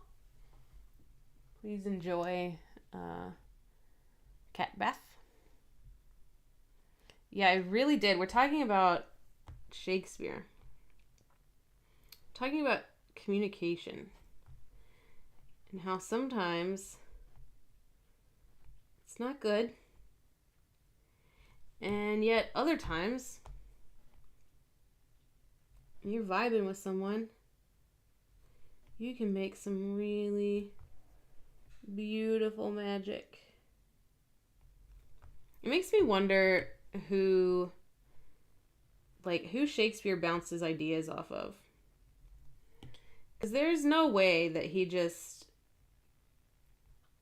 picked up a pen one day and wrote this sonnet. I mean, maybe he did, but I feel like it's more likely that he had friends, that would be like, oh, you know what you should do? You should take this play that already exists and like, dude, what you wrote's really cool. What if we add this? What if we, like, he had to have what if we did moments from other people. He had to have his players were like testing things out. Well, I don't know, this sounds kind of weird. Can I change this to this word? And he'd be like, no, I really like households instead of houses. Families. No, it's got to be households. I want to know those conversations.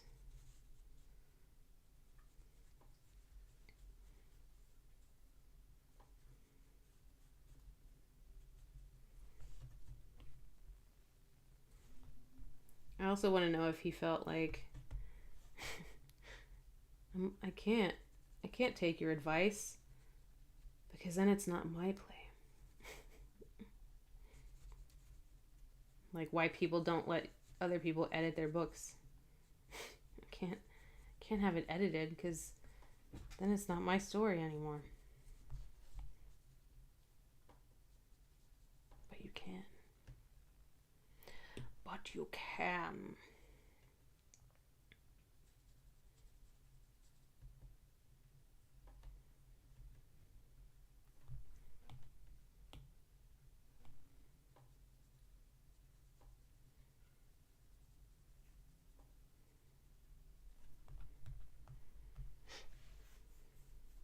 Oh yeah, I want to. He had to have workshop stuff. Like, there's no way that he went home from the theater and was like, Oh yeah, I'm totally gonna write Romeo and Juliet right now. Yeah, about to write this play. He went home and just wrote it, and then all of his players were just like, "Yeah, this is great." Like, I know he wrote stuff that sucked, and then had to. I mean, he wrote stuff that sucked and apparently didn't get fixed. But yeah, I would like to. I don't know. I guess that's one of the things that I really, really like about Shakespeare is that people think him to be some kind of god. And like, I mean, I'm making this whole oracle deck like his works do have something that they can tell us just as much as any Bible or holy book has something that it can tell us. But like, it kind of, thinking about it as an artist upsets me that people put so much emphasis on him just being a genius when it's like,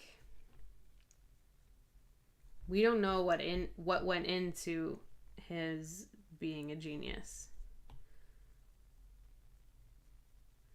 Like, he didn't dedicate his plays to the people who inspired him.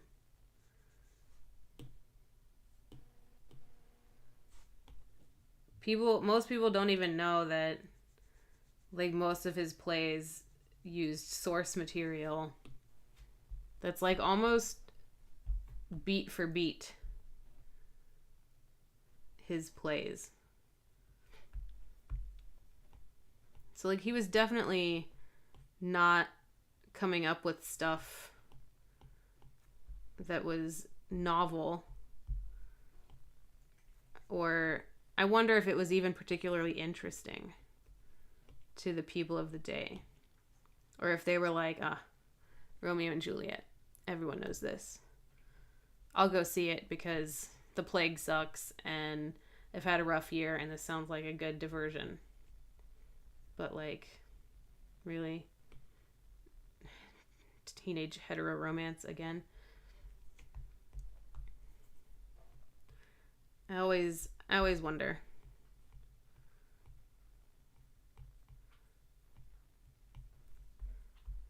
So I don't know that I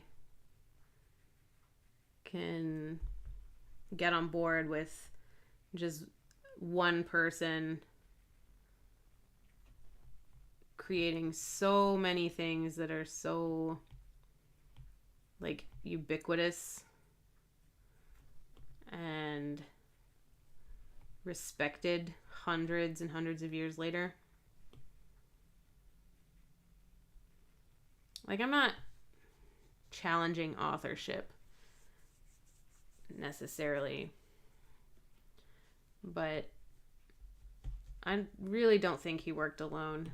And the way we kind of treat it as though he was just an absolute genius, I feel like is maybe a disservice, I guess. But I'm also a cynic, so maybe I'm wrong. Also, a sketch idea where it's Shakespeare's college improv troupe. Oh my god. Like, he's a member of the improv troupe, and they're like trying to figure out yes and, because nobody does. They're like the very first improv troupe, so nobody knows what yes and is. And so they're like, to be or not to be. And then another guy's like, Marlowe, he's like, no, like, yes and. But yeah, what? I would love to see his improv troupe. What kind of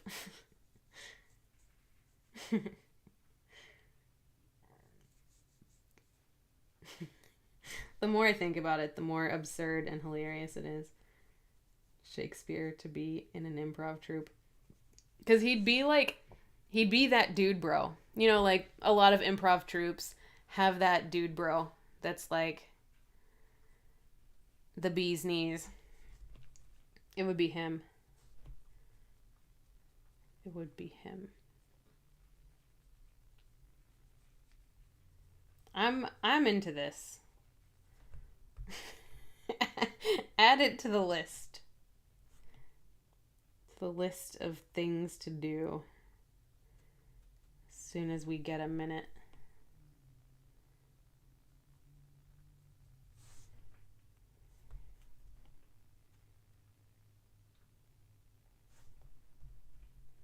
What do you think happened with the zebra strike?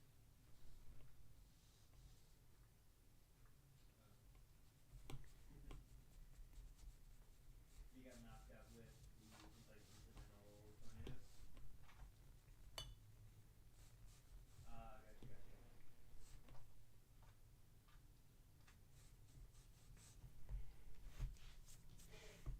All right, this ain't looking too bad.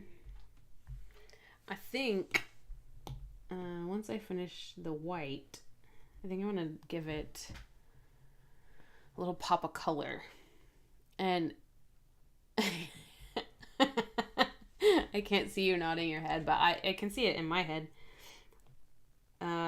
Yeah, always going into long monologues. Oh my gosh. Yes. So he's on stage. It's supposed to be a group show. You know, like it's an ensemble cast. And God damn it. If Shakespeare, if William doesn't come on every time and just stand there and monologue for 27 minutes in the middle of the show, the peasants start pelting him with fruits and veg.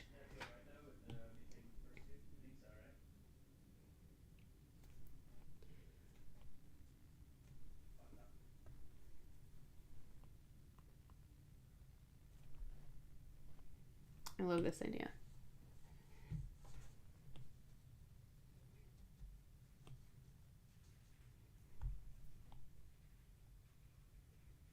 Oops, that's the wrong color.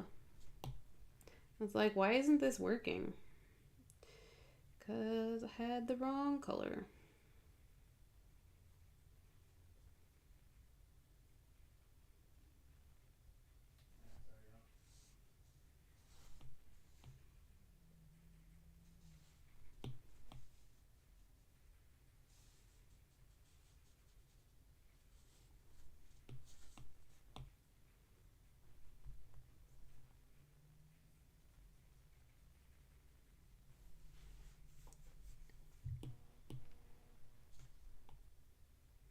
Improv is really hard, though. I don't know if you've ever done improv. It's like, it's more frightening to me than drawing publicly, I think. I can improv with friends just for fun. But improv for performance sake, I don't think so. It's not my bag.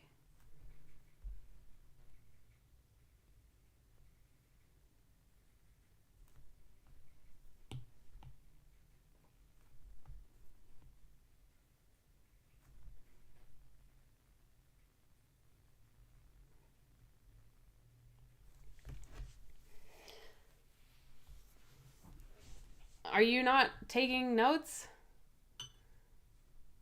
Are you not recording?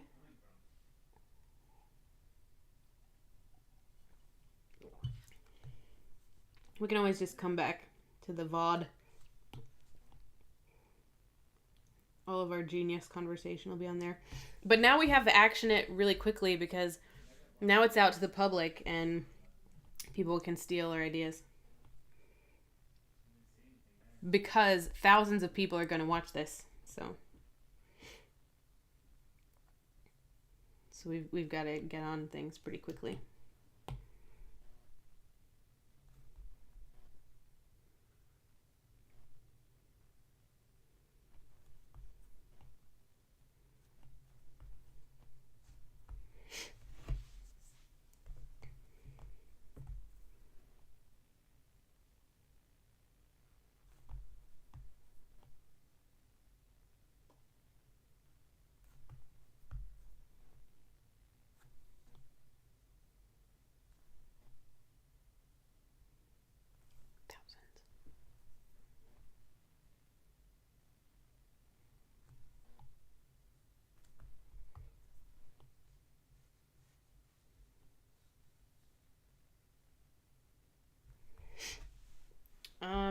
Is this done?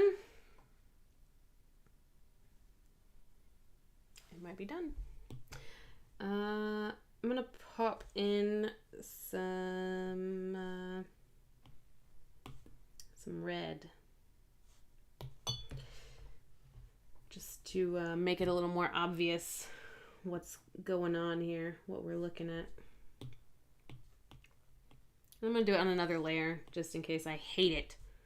Then I can just delete it.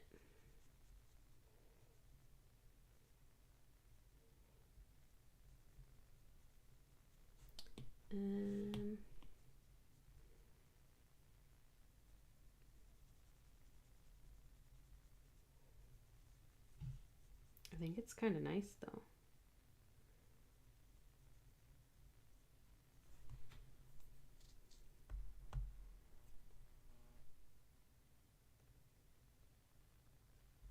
Is that too much? That's too much. I think just a subtle color. Subtle.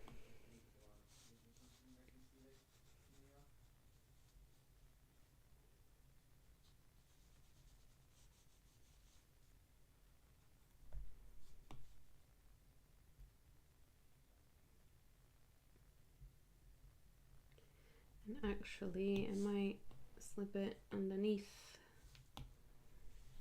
Yeah, that's where it's at. Underneath. That's where you want it.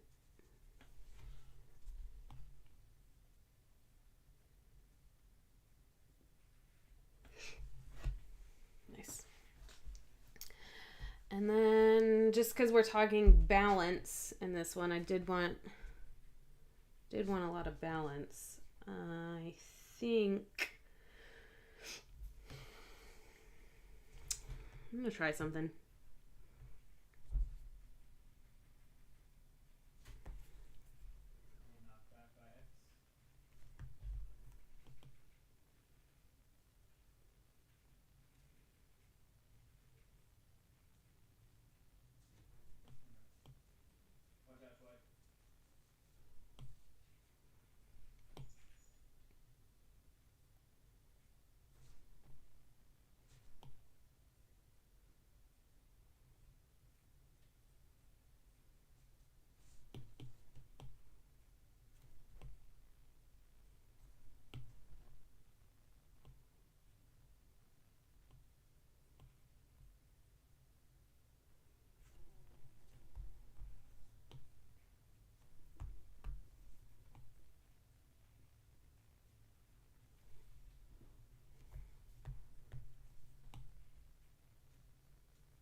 Sometimes when I'm working on stuff like this, when it's so up close like this, I feel like that's too bright.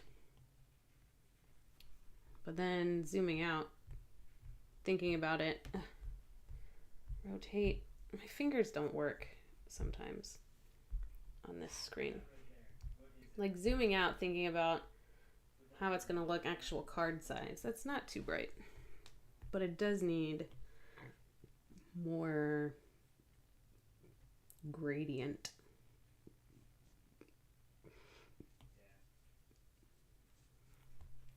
Which is a whole other interesting thing that I hadn't really considered till just now that I need to make these things not just look how I want them to look, but like I have to consider they're gonna be like this big.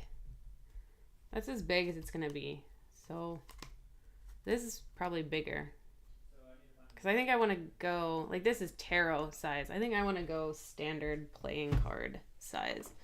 Because I am doing 52 cards. So I think it would be nice to have them kind of maybe double as a playing card deck. Because I mean, I did divide into 4 suits, kind of, where it's comedy, tragedy, history, and then romance / problem, aka everything else. And like it would be pretty easy to assign the number system to it. But also, why does everything have to be useful? You know? So I was like, man, someone could get this and they could also play cards with it. That would make it more marketable, right? Do I need to be marketable? I mean, yes. But what if I just made the thing that I want to make? And then people can either buy it or not.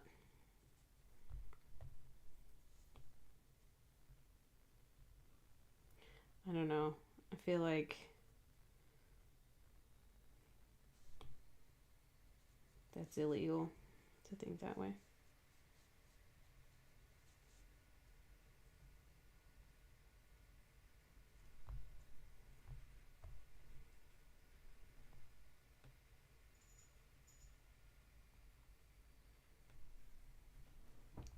Yeah, I'm leaning toward make the thing I want to make.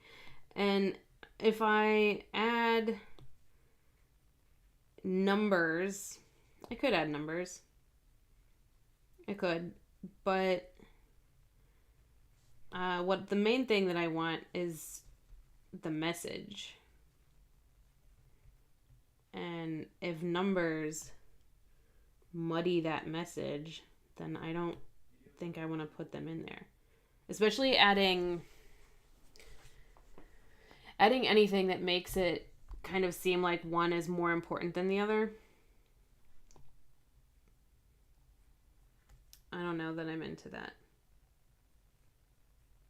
Because, you know, king is supposed to be like the highest, or ace is the highest. I don't know that I want to add that level of thought.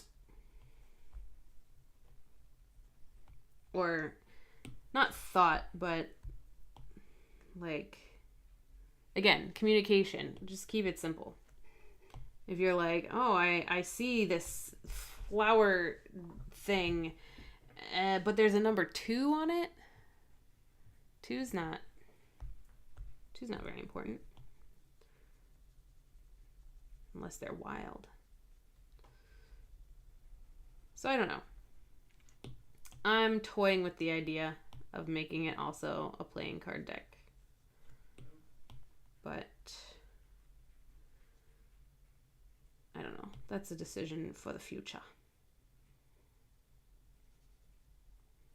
It's a problem for future Reese.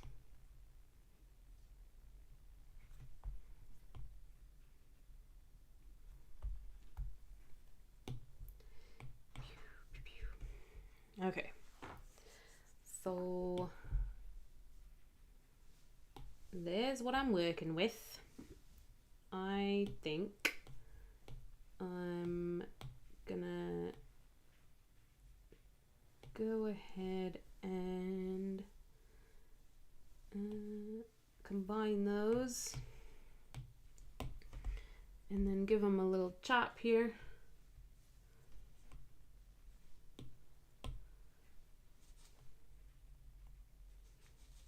Just so that the flower stands out a bit better on top. So the flower's not see-through. The flower is an actual thing that exists because two people came together and spoke it into existence. So I want it to look like it's sitting on top.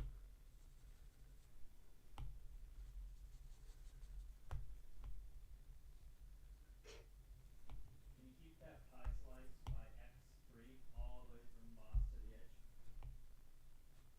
That way we don't get pushed back into eights.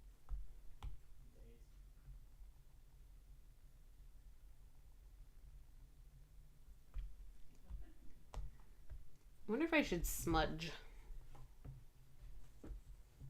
Maybe a little.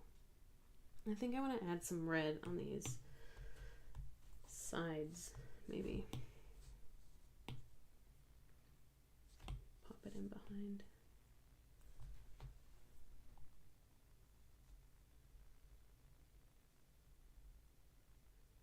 Let's just see what it looks like. It might be terrible.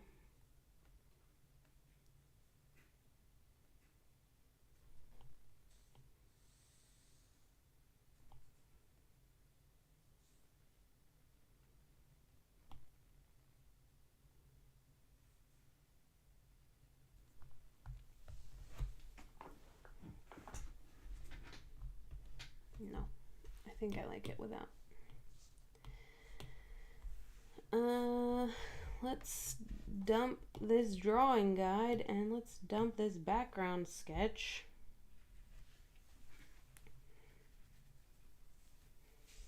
I'm gonna trace over this a little bit, I think, just to make it a little more finalized, I guess, a little cleaner. Actually, what I should do is erase. That's what I should do. Clean it up with the eraser. I'm erasing nothing. That's what I'm doing.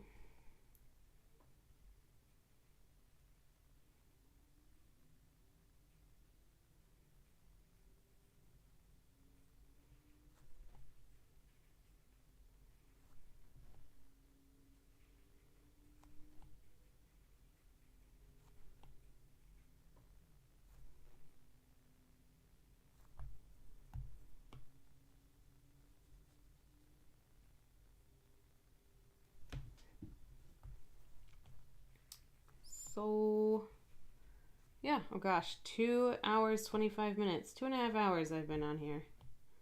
It's probably time to not be on here anymore.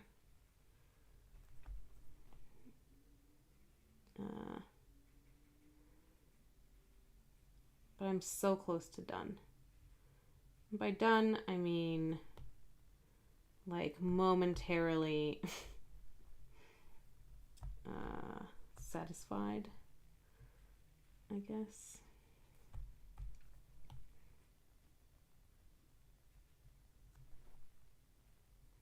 I don't think I'm gonna go back over after I draw these things and like change them or add to them or anything. Maybe I'll go back and refine them a little after, but I don't know. I think that part of the fun is gonna be to like see what I come up with on the stream, on the day, without any zhuzh or over preparation.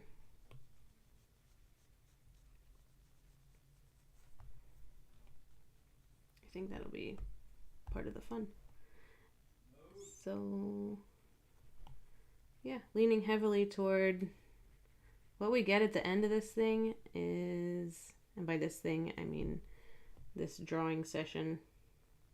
Because again, I want to actually finish it by the end of the year. And if I spend forever redoing and like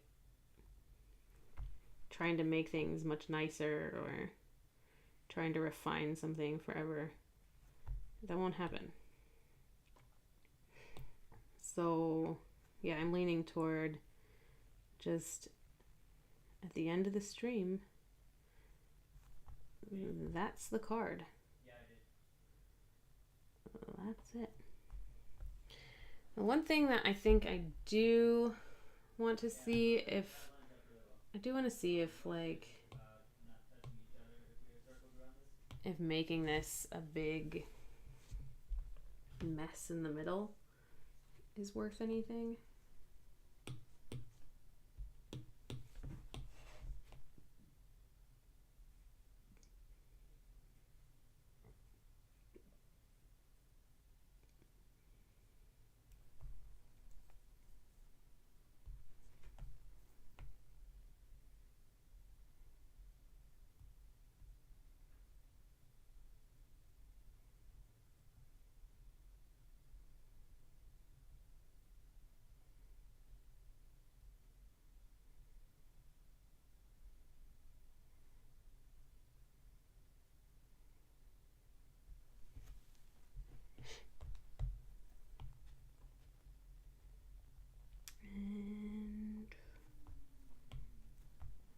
And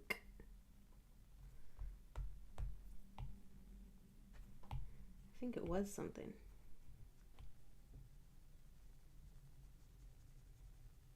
I think that was a fun addition.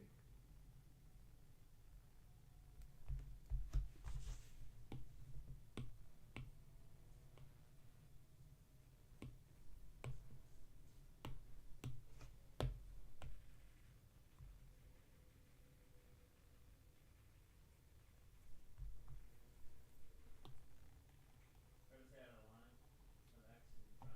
What is that? Kerosene?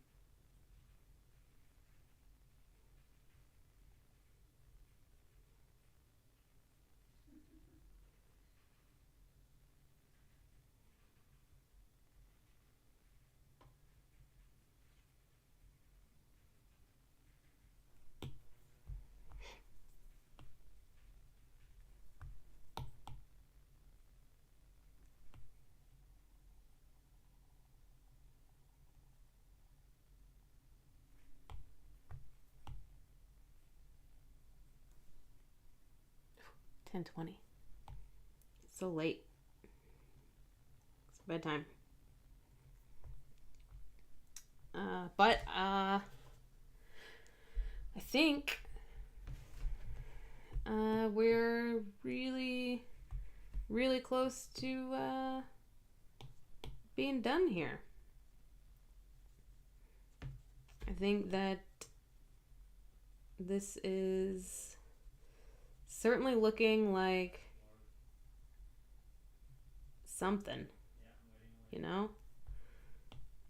Something not bad. Someone's gonna take it. I don't know if it screams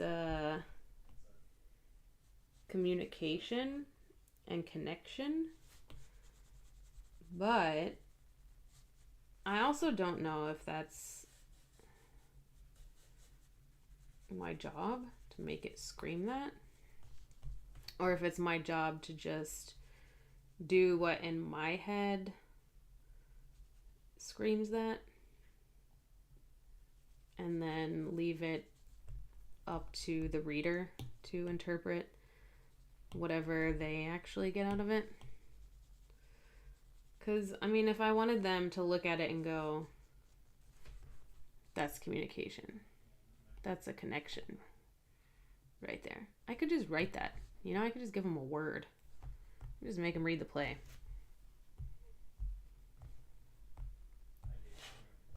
I really wish that my hands worked.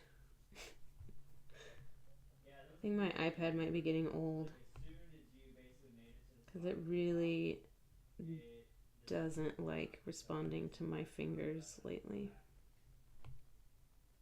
I don't know if that's a thing that happens as iPads age, but it seems to be happening with mine.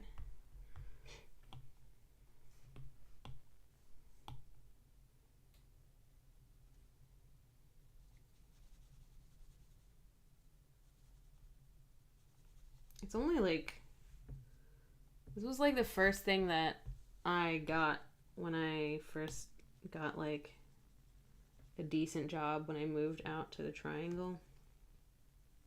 Bought myself this iPad. So it's like, I don't know, 4 years old now? 3 years old? I can't believe I've been here that long. Yeah, I wish I didn't have a sleep schedule. Like, I wish that, because I'm like most effective, I guess, as a person between like 2 p.m. and midnight.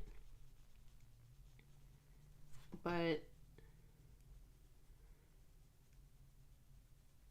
I have to be up so early for a job that I have to sleep schedule. Have to do it.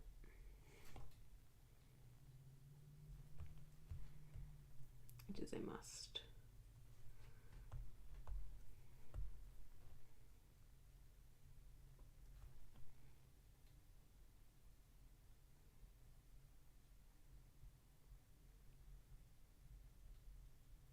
For job.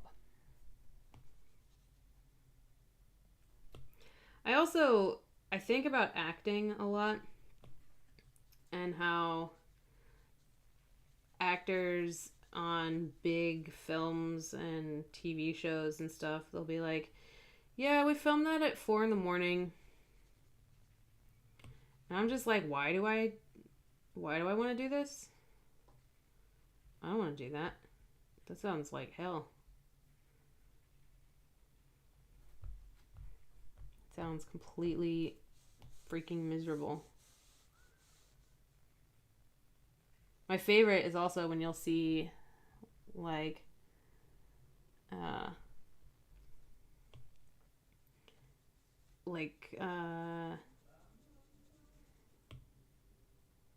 commentaries where actors will be like, also I was so sick on that day, like I threw up right before we went on.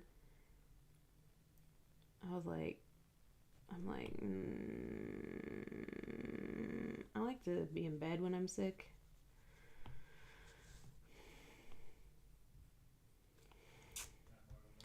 So then I'm just like, yeah, I should probably like take up art or something.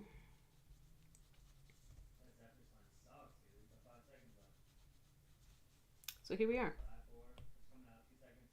Hold on. There it is. Taking up art. Alright, fuck it. Oh my god, I'm so close to done. I want to like rush through and just be done so that I can stand up. Because hunching over for now 2.5 hours is no bueno. Maybe I should get an easel.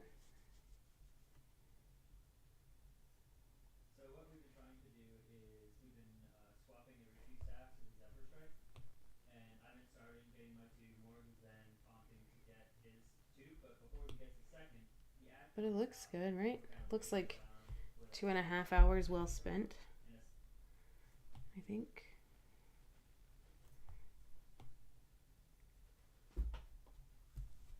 Finn? Okay, I mean, then You're not allowed to leave. have to be back on, everyone has to be back on the platform. 7 has joined. Alright, let's do it. Yeah, it's funny because I went through all of my sick days this year by getting COVID. And so then when I got my COVID booster and felt like trash after, I had to just go into work because I used up all my sick days having a pandemic disease. was fun. It was a lot of fun. COVID was fun.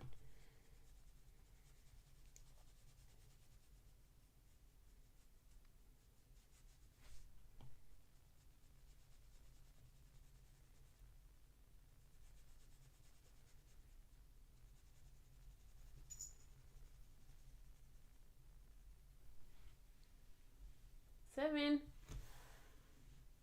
She literally came in here to scratch things and then ran away. What a jerk. She didn't even say hello.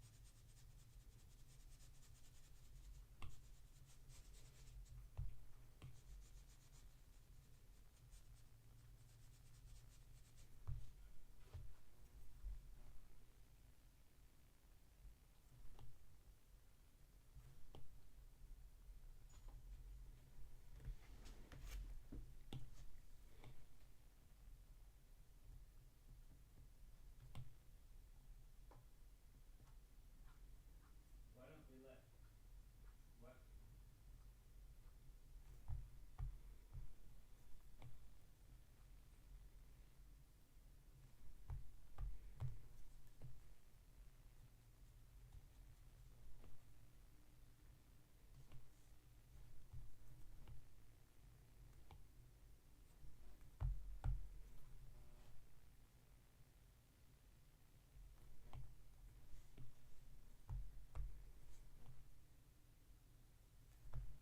That fourth one is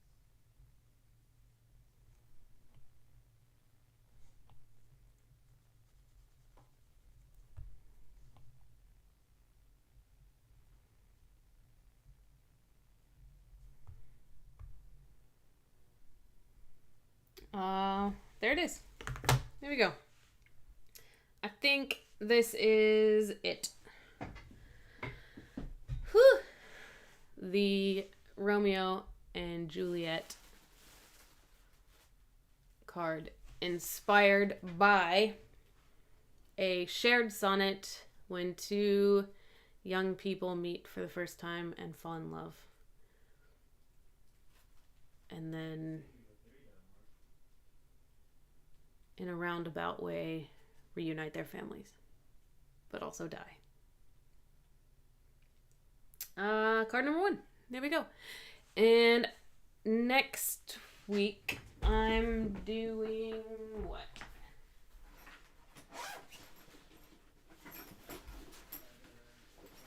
I can't find my planner. How do I lose my planner? It's July. It's January 5th.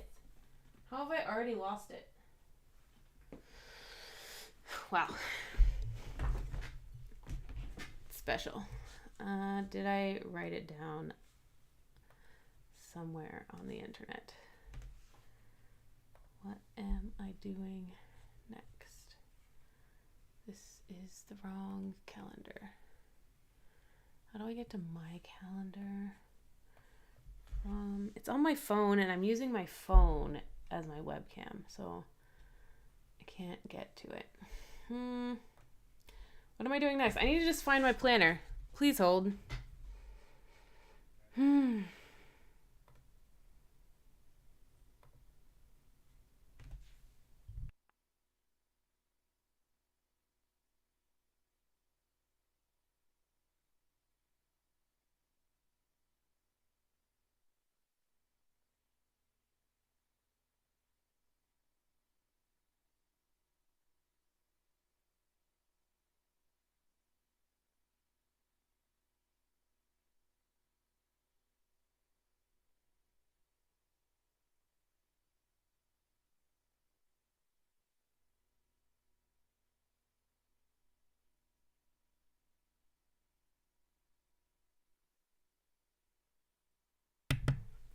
Got it.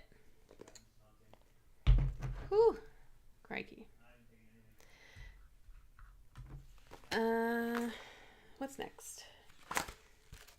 Richard III is what I'll be doing next week. And for that one, I have no idea what I'll do at all.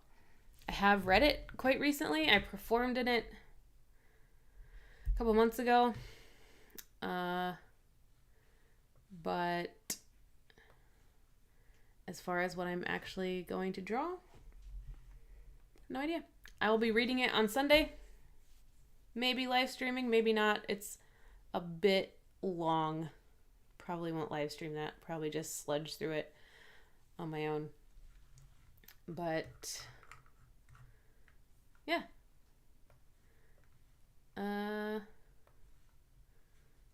Thanks for hanging out. That was fun.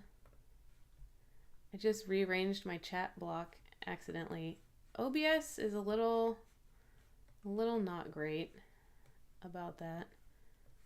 Sometimes the chat turns horizontal and then I can't read it anymore. Where'd it go? There we go. How annoying. But yeah, next week, Richard III. And I'll draw something about something Richard III. I don't know. Look at yourself chatting. It's true. Thanks for sticking around and for chatting to me, because it's weird. It's really weird just sitting here talking to myself. So I'm really glad that you hung out and like asked questions and like chatted and stuff.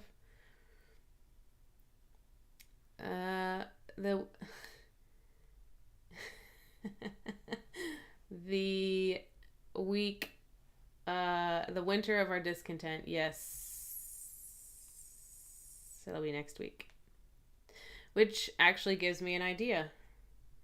Winter of our discontent. Ooh, there's a lot of ideas there. Yeah, woo! I'm glad you dropped in.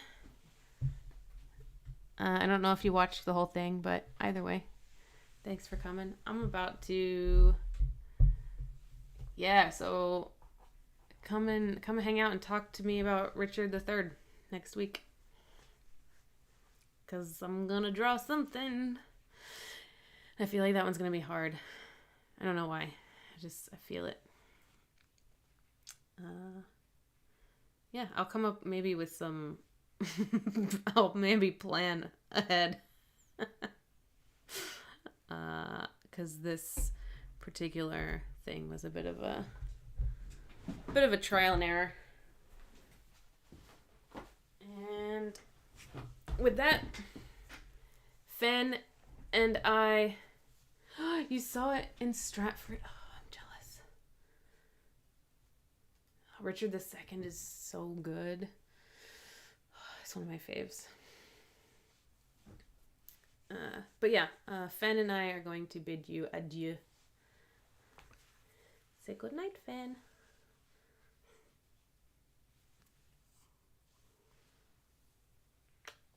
Okay, bye everybody. Thank you for joining me. Have fun. I hope you did too.